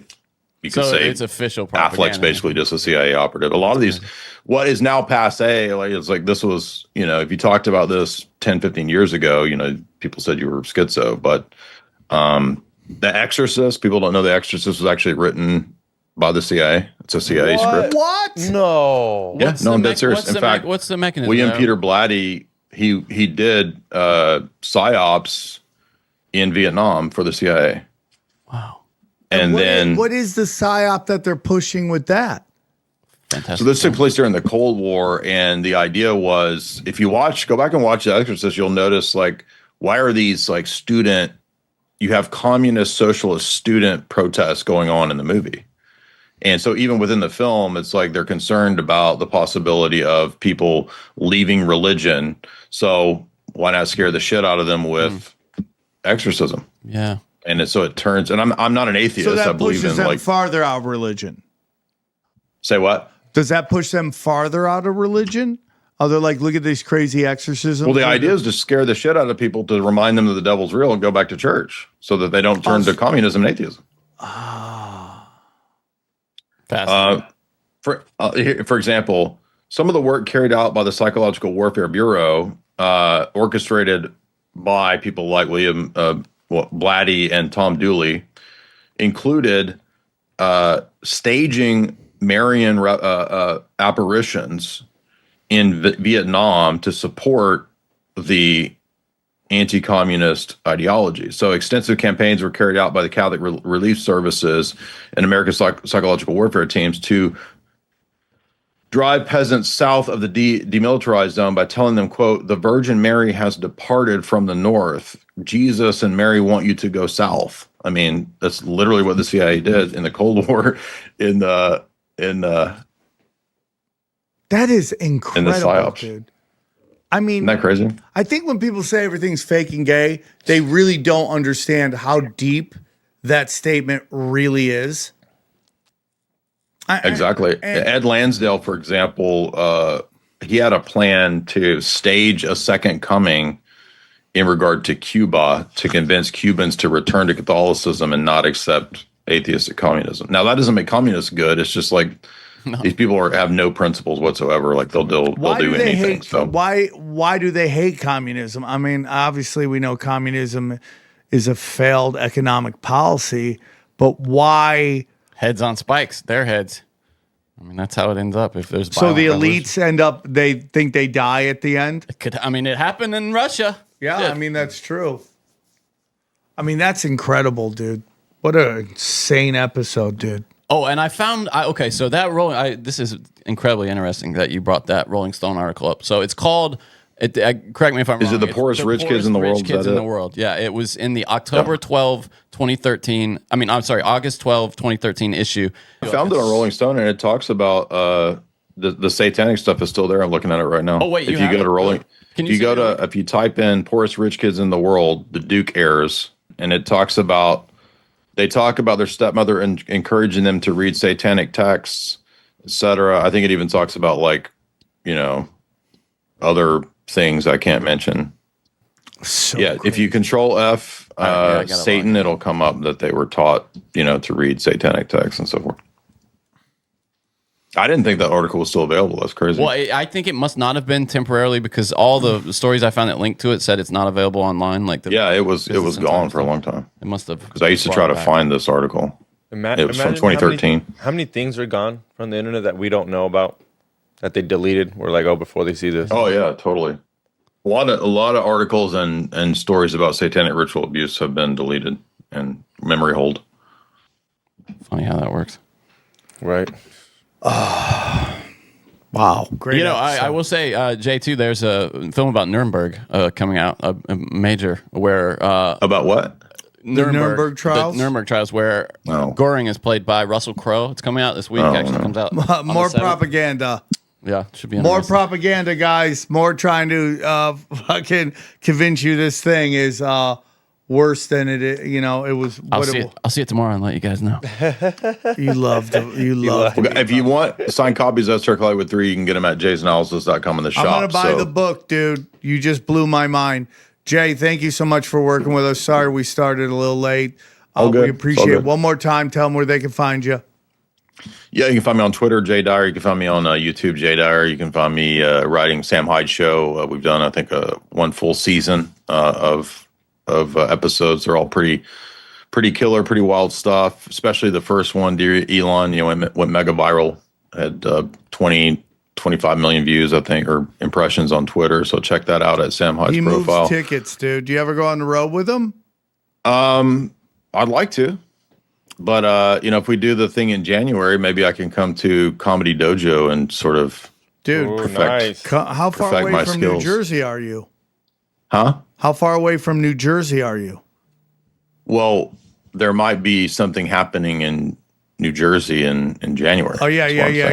Okay, you've heard about it. So if I'm up that way, I wouldn't mind trying to make my way into the Comedy Dojo. Dude, I'm excited. This will be great. It's a great, I can't wait to tell people. We're just waiting for contract T's to be crossed. Right. I mean, we don't know, but I'm just saying if something happens in January, maybe. But yeah, I'd like to do more of that. I love doing the live events, love doing impressions and all that. But anyway, so yeah, thank you for having me. You can find me also on the Alex Jones Show, usually on Fridays, 4th hour, and find me on X and Instagram under my name.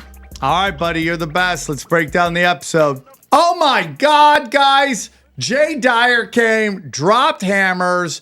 What do you guys think? Dangerous. Dangerous, but man, amazing, dude. Amazing. It's just amazing. I love that. I was blown away, dude. Mm-hmm. Every book he had, I bought. Everything he mentioned, I bought it. I love that he thinks it's a good idea to try to get us to read. It's like, I want to read. I want to read. Yeah. Something. King, I bought that. Who's the guy that the episode that just dropped? He mentioned King Killing 33. I bought that, bro. It's only like a paper. It's like I don't even know how to describe it. It's like a pamphlet? leaflet. It's a pamphlet. It's about it's the shortest pamphlet ever of a book to buy. Sit down. Sit down, and you're done with the book. You read it? No, dude, it's dense. Okay, it's dense. Like okay. it's dense discussion, bro, on shit. 99% of the population would have no clue what they're talking about. You have to go deep and read it over and over and over again. It's really fucking nuts. It's nuts. But so I like to grab these books. I'm trying to read more. Not that I've tried, but is it like everyone says that Winnie Webb's books are dense? Is it something like that? Have you even opened that? Have you? Because I know you bought it. I know you got it. Yeah, I got it in my room. I haven't opened it up yet. I just have a feeling Whitney. What's dense about it is the info. Yeah, she talks when about. I'm talking dense, I'm talking words. Like it's not a natural conversation that you will ever hear in your life. It's like 2, 3. Is it old? 4, yeah. It's old. Okay. Yeah. But it's like really dense. I'm loving it. And of course, Dana loves opening to see what book I'm getting. And she just pray it doesn't have the word Hitler in it, which is going to suck for her when I buy that the Hitler book. Why you got to get more Hitler books? I'm like, it's just an interesting topic, man. Yeah. So it is. It's endlessly fascinating, the Second World War and Hitler and the rise. And it's so crazy because it's like once something happens, it's like if something happens where someone just barges through that door, we will all have a version of that. Yes. That will be the most real version we believe, and it won't be the same version. Nope. Right? And over time, as it gets told, that version will change. It's telephone, right? By the end, it's always like a black guy with a knife. That's how it always ends. Right? Right? That's how it fucking ends. But it's like, it's a really interesting topic because it's like most people just want to live their lives. Yes. But there is a psychopath class that is constantly trying to kill all of us. All the time. Okay? And it's like it's so deep in how they operate. And it's so weird because like all they want is more money. And it's like, but you have all the money. Yeah, do you think it's really about money? Like only about money? No, I think it's about death and destruction. I think so too. And figuring out ways to ship death and destruction to different parts of the world. Yeah, it's like it's a game. It's a game.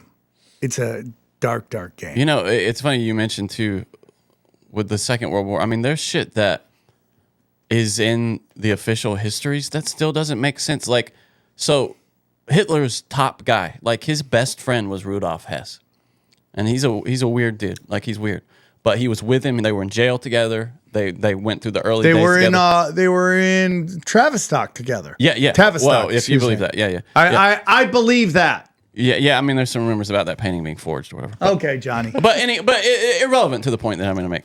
And then, in the middle of everything, before the war is even properly like underway, Rudolf Hess does some training, gets in a plane, and flies to England on his own, and crashes in a field, claiming that he had made some arrangements to go make peace with England.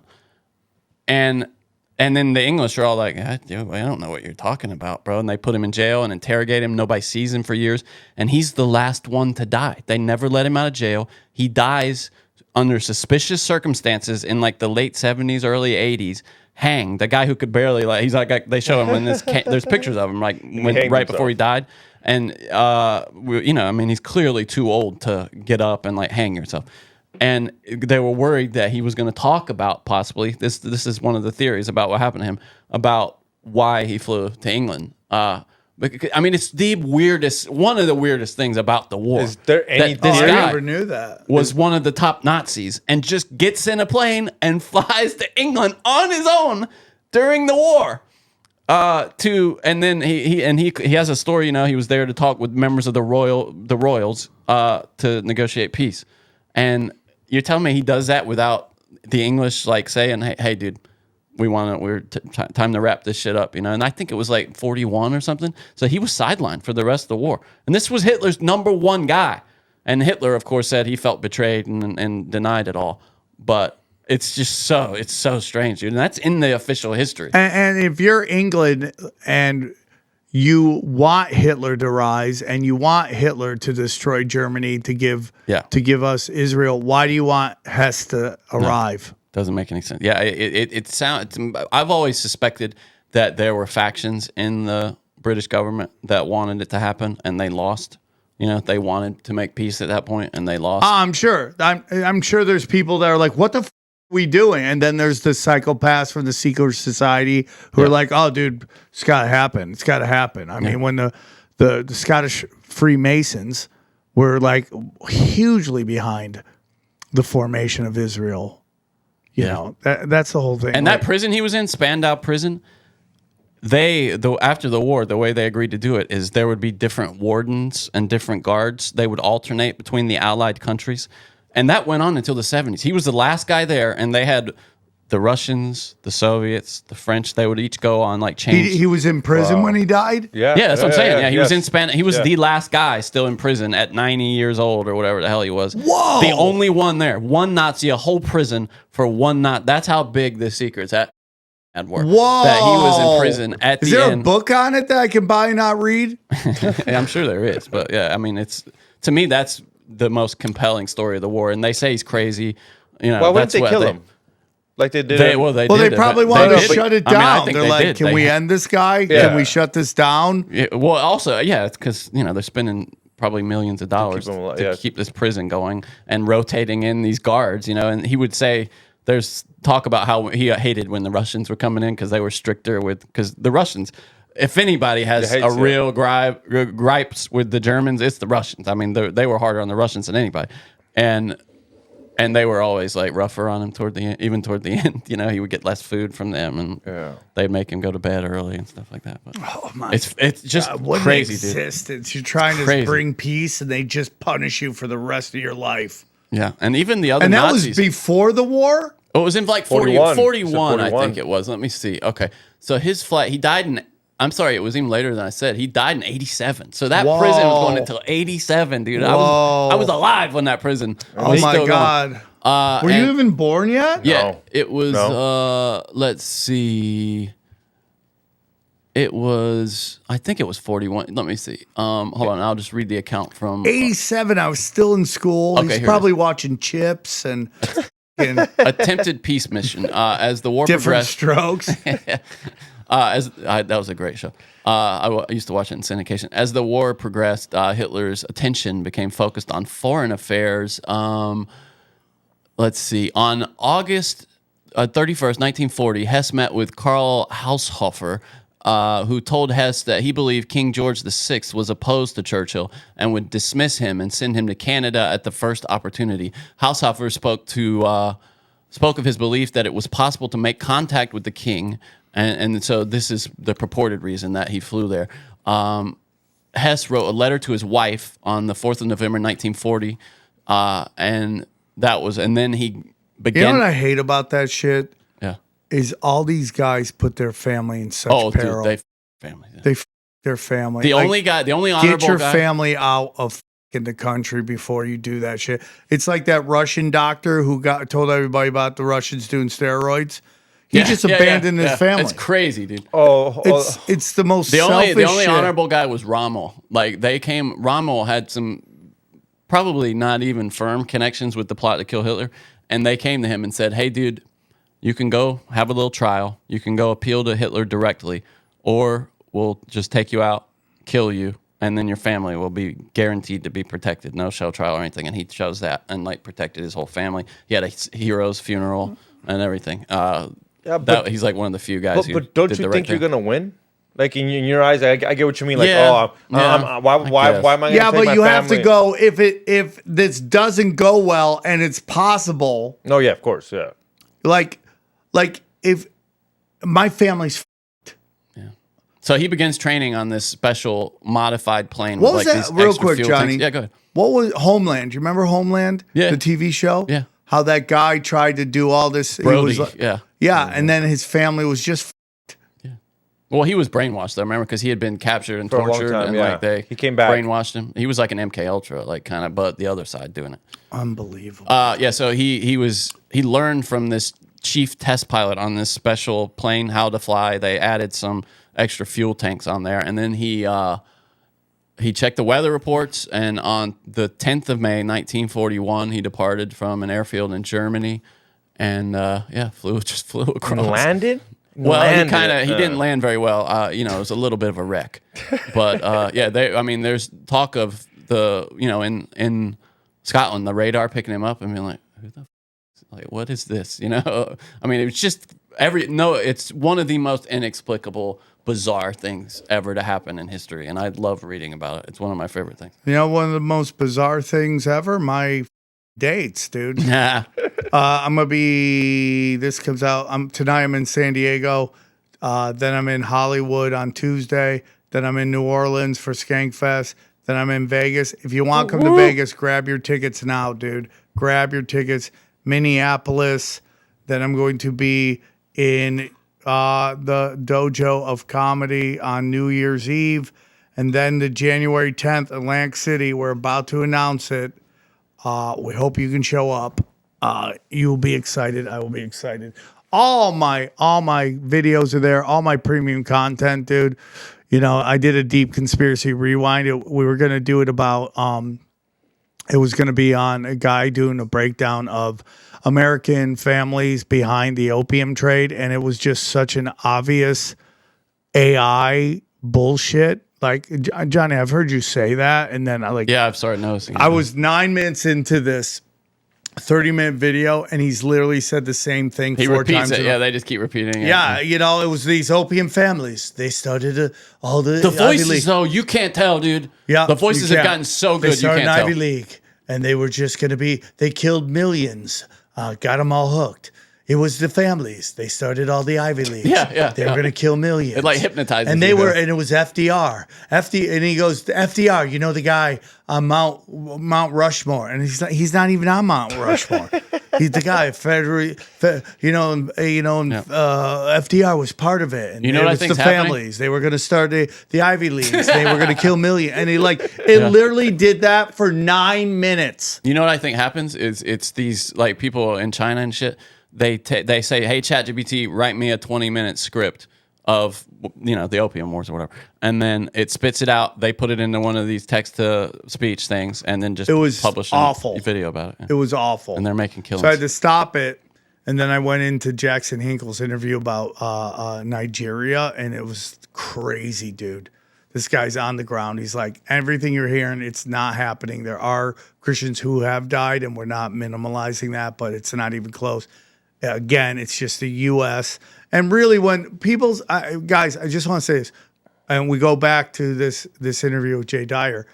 When they say it's the U.S., it's really the Bank of England. We are just the big Hulk smash for the Bank of England. It's the Bank of England that's doing all this, bringing death and destruction everywhere. Go down again. Cash days, talk about it, Johnny. Howie, boy, he's recovering from major. Hey, we got hip some surgery. more, dude. Oh, Wow. 1540, almost. Oh, 1540. 607, dude. But the guy's a genius. Yep, giving it away. Yep, giving it away again. Nobody listens to me. Yeah, It's just- now that one is just him giving it away. For sure. Stop putting that up, dude. Yeah, so just join. You don't even have to Just pay why anything. even? You can Yeah, just get just all go the picks. click Yeah. it. You'll get all the. But he's been killing. I think. What did he say the other day? The percentage. I mean, we've just been killing it this year. Yeah, and he's got a bad blown out vagina. Yeah, he had major surgery. He was in Yeah, real pain yeah. on the cash days the other Yeah, day. yeah, he was on real. Genuine Look at that pain. face. Yeah, dude. I couldn't decide whether to do a surgery. Does that look thumbnail like or- a guy who's on the show?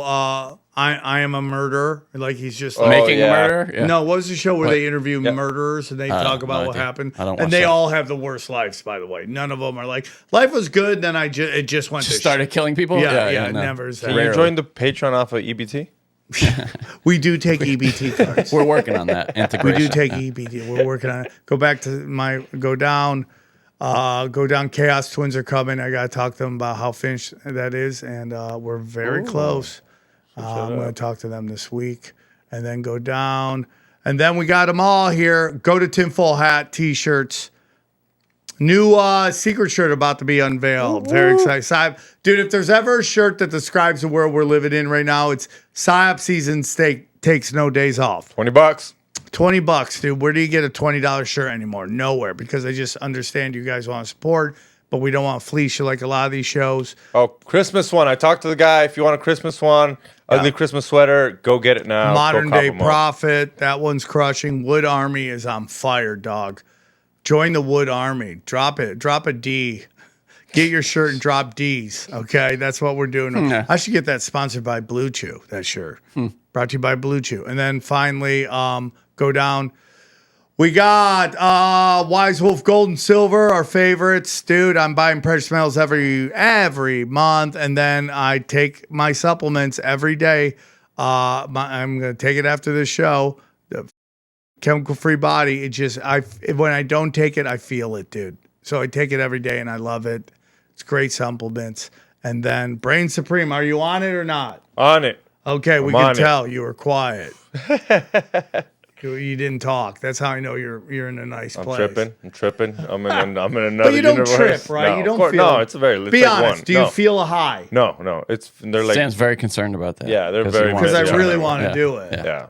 I really want to do it, but I don't want to get high. No, you can't even. And I'm nervous because Howie said for his hip surgery they gave him painkillers, and I have to get my hip done. Oh, they're gonna. You can ask for him not to do it, but they will prescribe it. Yeah, for sure. But I don't want to feel pain. So go to Brain Supreme and use Sam Tripoli 15. Anything else, guys? Hit that like button and subscribe, guys, please. Thank you. Oh yeah, this is going to drop. When does this drop, Johnny? When do we want to go? Friday?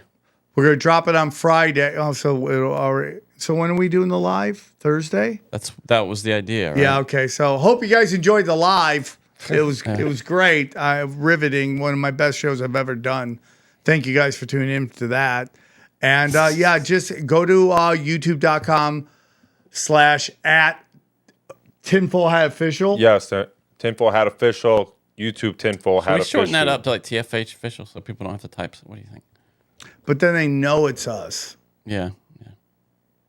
Yeah. So that's it, dude. And Jay Dyer always brings receipts. One of the best. Oh, wow. We're almost to 45,000. Are we? All right. Nice job. Go down. That 55. Yeah. Look at that. We got numbers. We're doing numbers. I like that thumbnail for that. I just feel that's great thumbnail, Johnny. Great thumbnail. Like that. That's funny. I just feel like they're still shadow banning us, dude. No, we're rocking. On the main channel, they for sure. We're rocking over. We're like wrecked. I just feel like it's like we should be getting huge numbers, and they're like, "Nah, we're gonna keep you at 10,000." That's a number that at least you come up when you search your name now. But that's facts. That's facts. Yep, I made a new account. They said they weren't doing that, but as soon as I complained about it, they fixed it. And they were like, "No, that's not happening. I don't know what you're talking about." But as soon as I complained about it, it got fixed. The problem on YouTube is that when you put my name up, all the troll shit comes up too, which sucks. Yeah, so support the show. Well, don't do that. What do you? We don't want to see all the troll shit. Okay, no, look, my shit's coming up. I'm telling you, stuff's coming perfect. Up. Yeah, we're rocking. We're sorry. Okay, so maybe I'm just not good. That's well, no, but no. What would you rather believe? You're being shadow banned, or you suck? That's not how people find you, though. Look, we've got 1 million views on Joe Rogan. This guy, Ray Hair. People don't find you by searching your name. People find you when you're on the front page of YouTube when they log in, and no, they're not right. a subscriber. You're right. You're right. Right. Yeah. Yeah. We know that from the numbers. Yeah. Because it's still mostly, it's like they gave us like 5% more non-subscribers to watch it. It's just when you introduce people to right stuff. Here. Yeah. Let's not go into that because I'm going to spiral. Yeah. Apparently you're not that high that I don't want to see that. No, it's like, dude, when you got millions of people watching and you get like, let's say 100 negative comments, that's still pretty good. Russell Crowe. Yeah, I'm doing this movie Johnny's going to watch. It's about the Nuremberg trials. And it's totally going to be accurate. Yeah, he sure is there. Yeah. It's totally going to be accurate. And it's more about Goering, Herman Goering, and kind of his relationship with, because he thought he was like outsmarting all the guards and stuff, and he wasn't. He died. All right. Nice. Johnny. All right. Nice, Sam. Enjoy the highlights. Here's a clip from the latest Broken Sim. Gen Z is so scared of getting filmed. This is from Rolling Stone on dates that they've stopped dating because of it. Yeah, of course. Gen Z men. Yes, of course. You know why? Yeah, listen, there's a lot of attractive women in the comment section. Okay. We love our hot pay pig fans. Okay. We love you. Much more than any of the others. But women have always been notorious for gossiping with their friends. They talk about everything. The problem now is social media, that they've gone from gossiping with their friends to going to TikTok and Instagram and snitching on everybody. And it's just like, Johnny, can I ask you something? Have you ever walked towards a door and had a woman in front of you hold the door open for you? Never, not once, It no doesn't matter happen. how loaded down with bags and shit I was, never. They never hold the door open. We have a problem in our society that we're not teaching women manners. It's just the truth.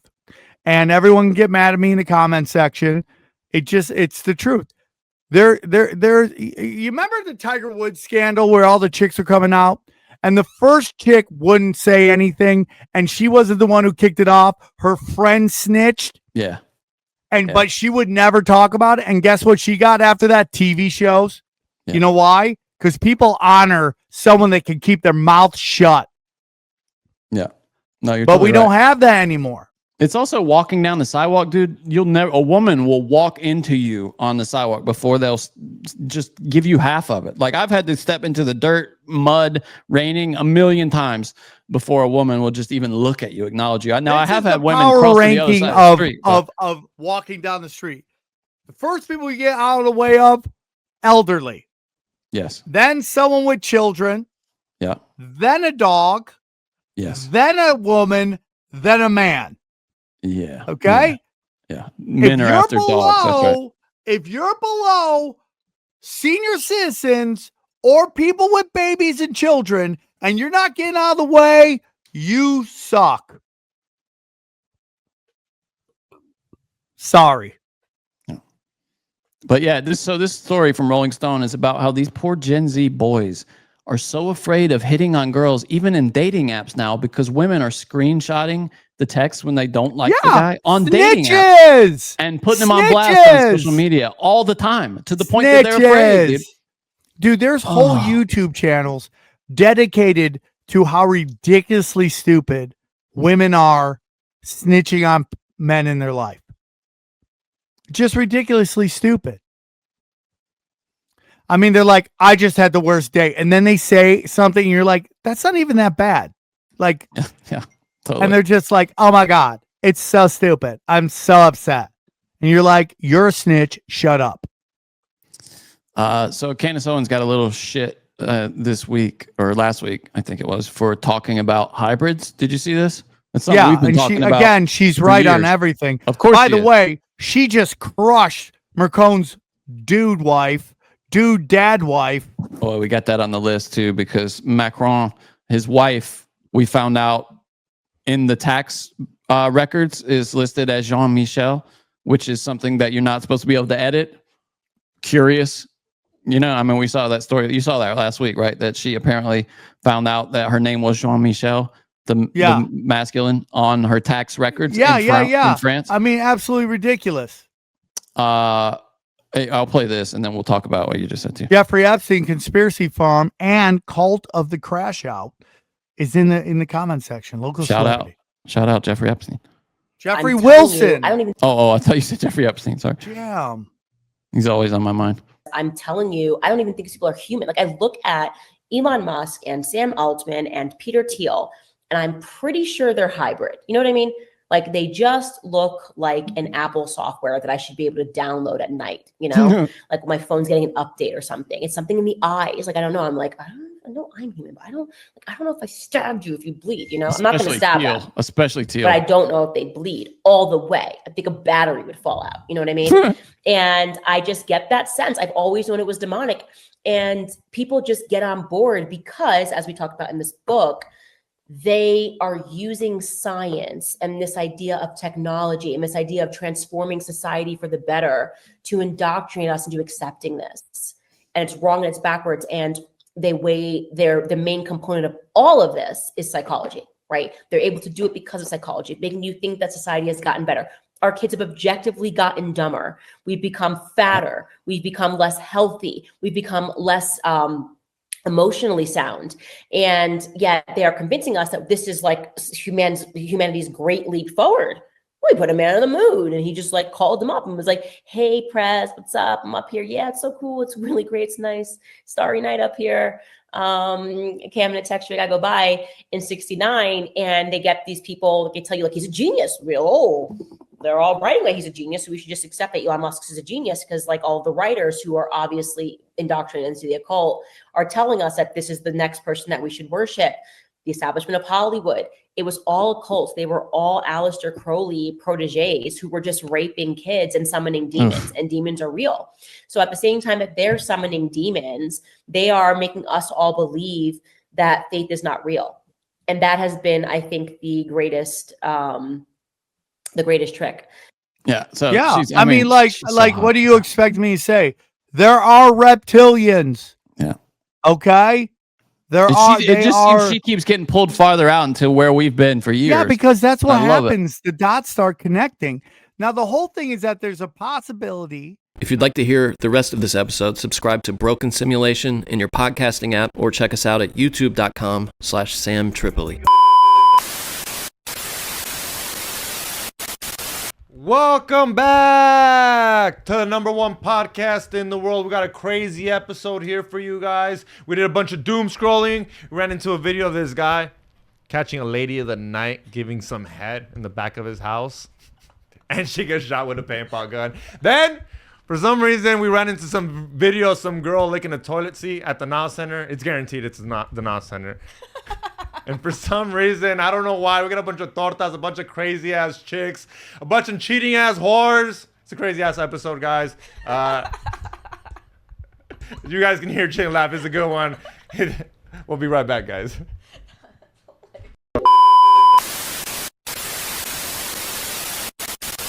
Welcome back to the #1 podcast in the world. It's your boy Extreme Marks the Spot, and like always, I got my #1 producer / graphic designer, Chili Millie. What's up, guys? I had a lazy weekend. It rained. That's why I'm wearing a beanie season. So all I did was fuck, I can't even talk today. All I did was a bunch of doom scrolling. Like, all I did was send Chili shit, send the homies a bunch of shit. My girl was annoying. She's like, get off your phone. But I sent you some good ones, huh, Chili? Yeah, you did. You want to go straight into it? Yeah. I mean, I didn't do it. I don't have no rave events to show these people. Oh, look what I did today. Look what I did this weekend. All right. So you sent me this one, which I thought was funny. Hold on. I'm just going to do it like this. Fuck it. I just found a bag of meth over there. Really? No, where? Yeah, over there. Picked it up. You did? Yeah. Like Pete Davis. He did. I You know.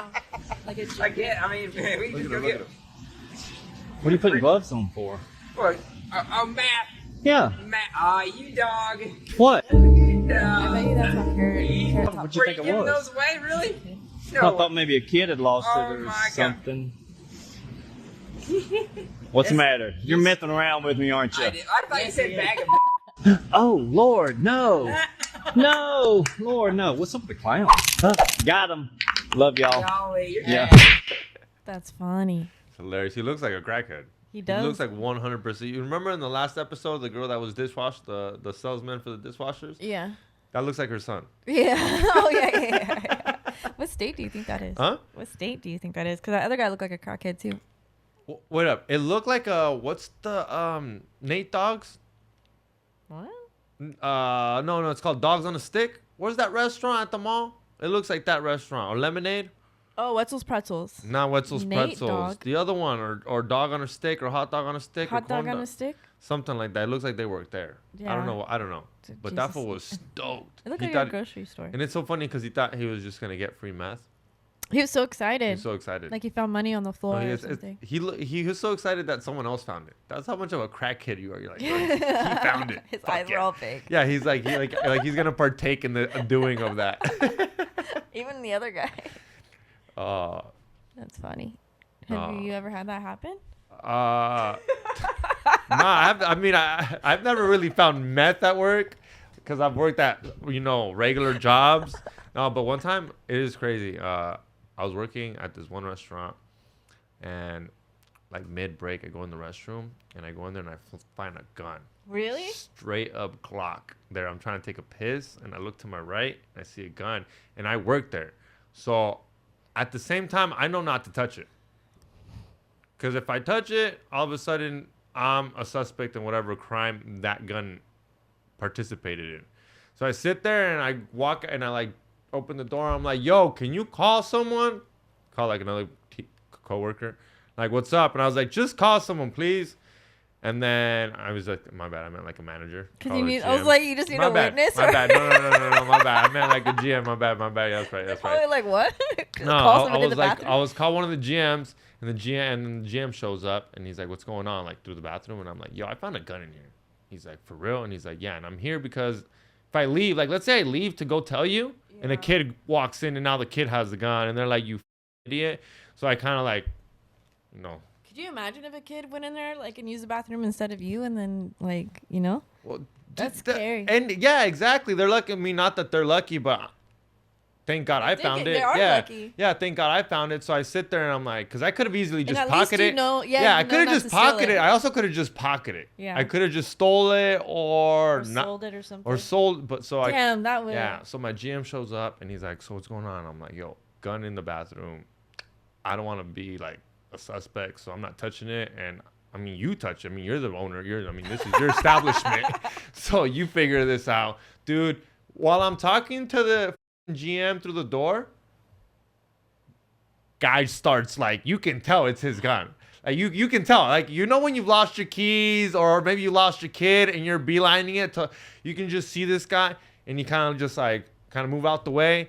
And then we're like, you're looking for your gun? And he's like, yeah, full undercover. Oh my God. You know how much in trouble he could have got? Undercover, left his gun. I guess he got to take a piss. He placed it down on the, wherever you wash your hands or whatever. And he just walked out. The sink? Forgot, yeah. You forgot what a sink was? Mm? Did you forget what a sink was? Whatever, Chili. Had a long weekend. In other ways. That's funny. But funny. Yeah, no. That's crazy. If a little kid found that and it was a cop's gun, no, you would have been paid. Yeah. Right? I mean, not if they shot themselves or something, but like just having it. Yeah, but and no. then stole it. I Or mean, if you sold it No. and then you sold a cop's cop Yeah, a gun. But I mean, like, what do you do as a cop? Who do you call? Hey guys, I lost my gun.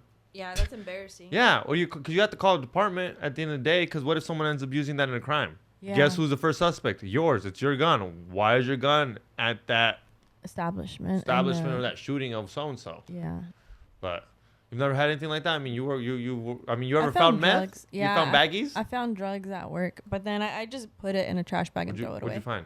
I don't know. I don't know what the Like pills, meth looking pipes, shit. Pipes in like the bag that they keep everything in. Okay. Do you know what I mean? Oh Like yeah, a whole, the they'll hide crackhead it in bag. the aisles, like because cops will come through, and then they'll hide it in the aisles. And then when I'm cleaning the aisles, I'll find like the bags, but I don't know what anything is. So I just grab a glove and a lot of needles. You find a lot of used needles. It's disgusting.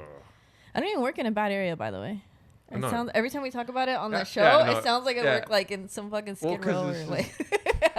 It's just LA's crazy. Like LA is just in I work in general. Orange County. I don't even work in LA. I mean, I live in Glendale, super nice spot in, Yeah. in LA, and I can tell you about crazy moments where I've seen someone take a shit on the street. Yeah, it's it's just, weird. it's LA, it's horrible. I saw this video of this cop, and I didn't send it to you because I wanted to save it to see what you thought. I thought it was funny. Hold on. More cop shit? More cops. Dude, shit, cops since are we're always talking in the about cops. muck. Dude. My name's on it. Because this is my home, I pay the bills, the mortgage in my name. I'm just trying to figure out why when I pull in at 1 o'clock in the morning that there's a police officer at my house. Officer, what's your name and badge number, sir? Name and badge number, sir. What are you doing? Name and badge number, sir. Case. Badge number. 6596. That's it. All right, thank you, sir. Why were you dispatched out here tonight? Why was you called out here tonight? One more time, what's your name and badge number? And you're putting on your uniform and everything? What? Yeah, y'all just got them fucking. Go deep, homeboy. Aaron, open your mind. Drink from the fountain of knowledge. There's lizard people everywhere. That's some interdimensional shit. Wake up, Aaron. This is only the beginning. Dude, you just blew my mind. Tinfoil hat.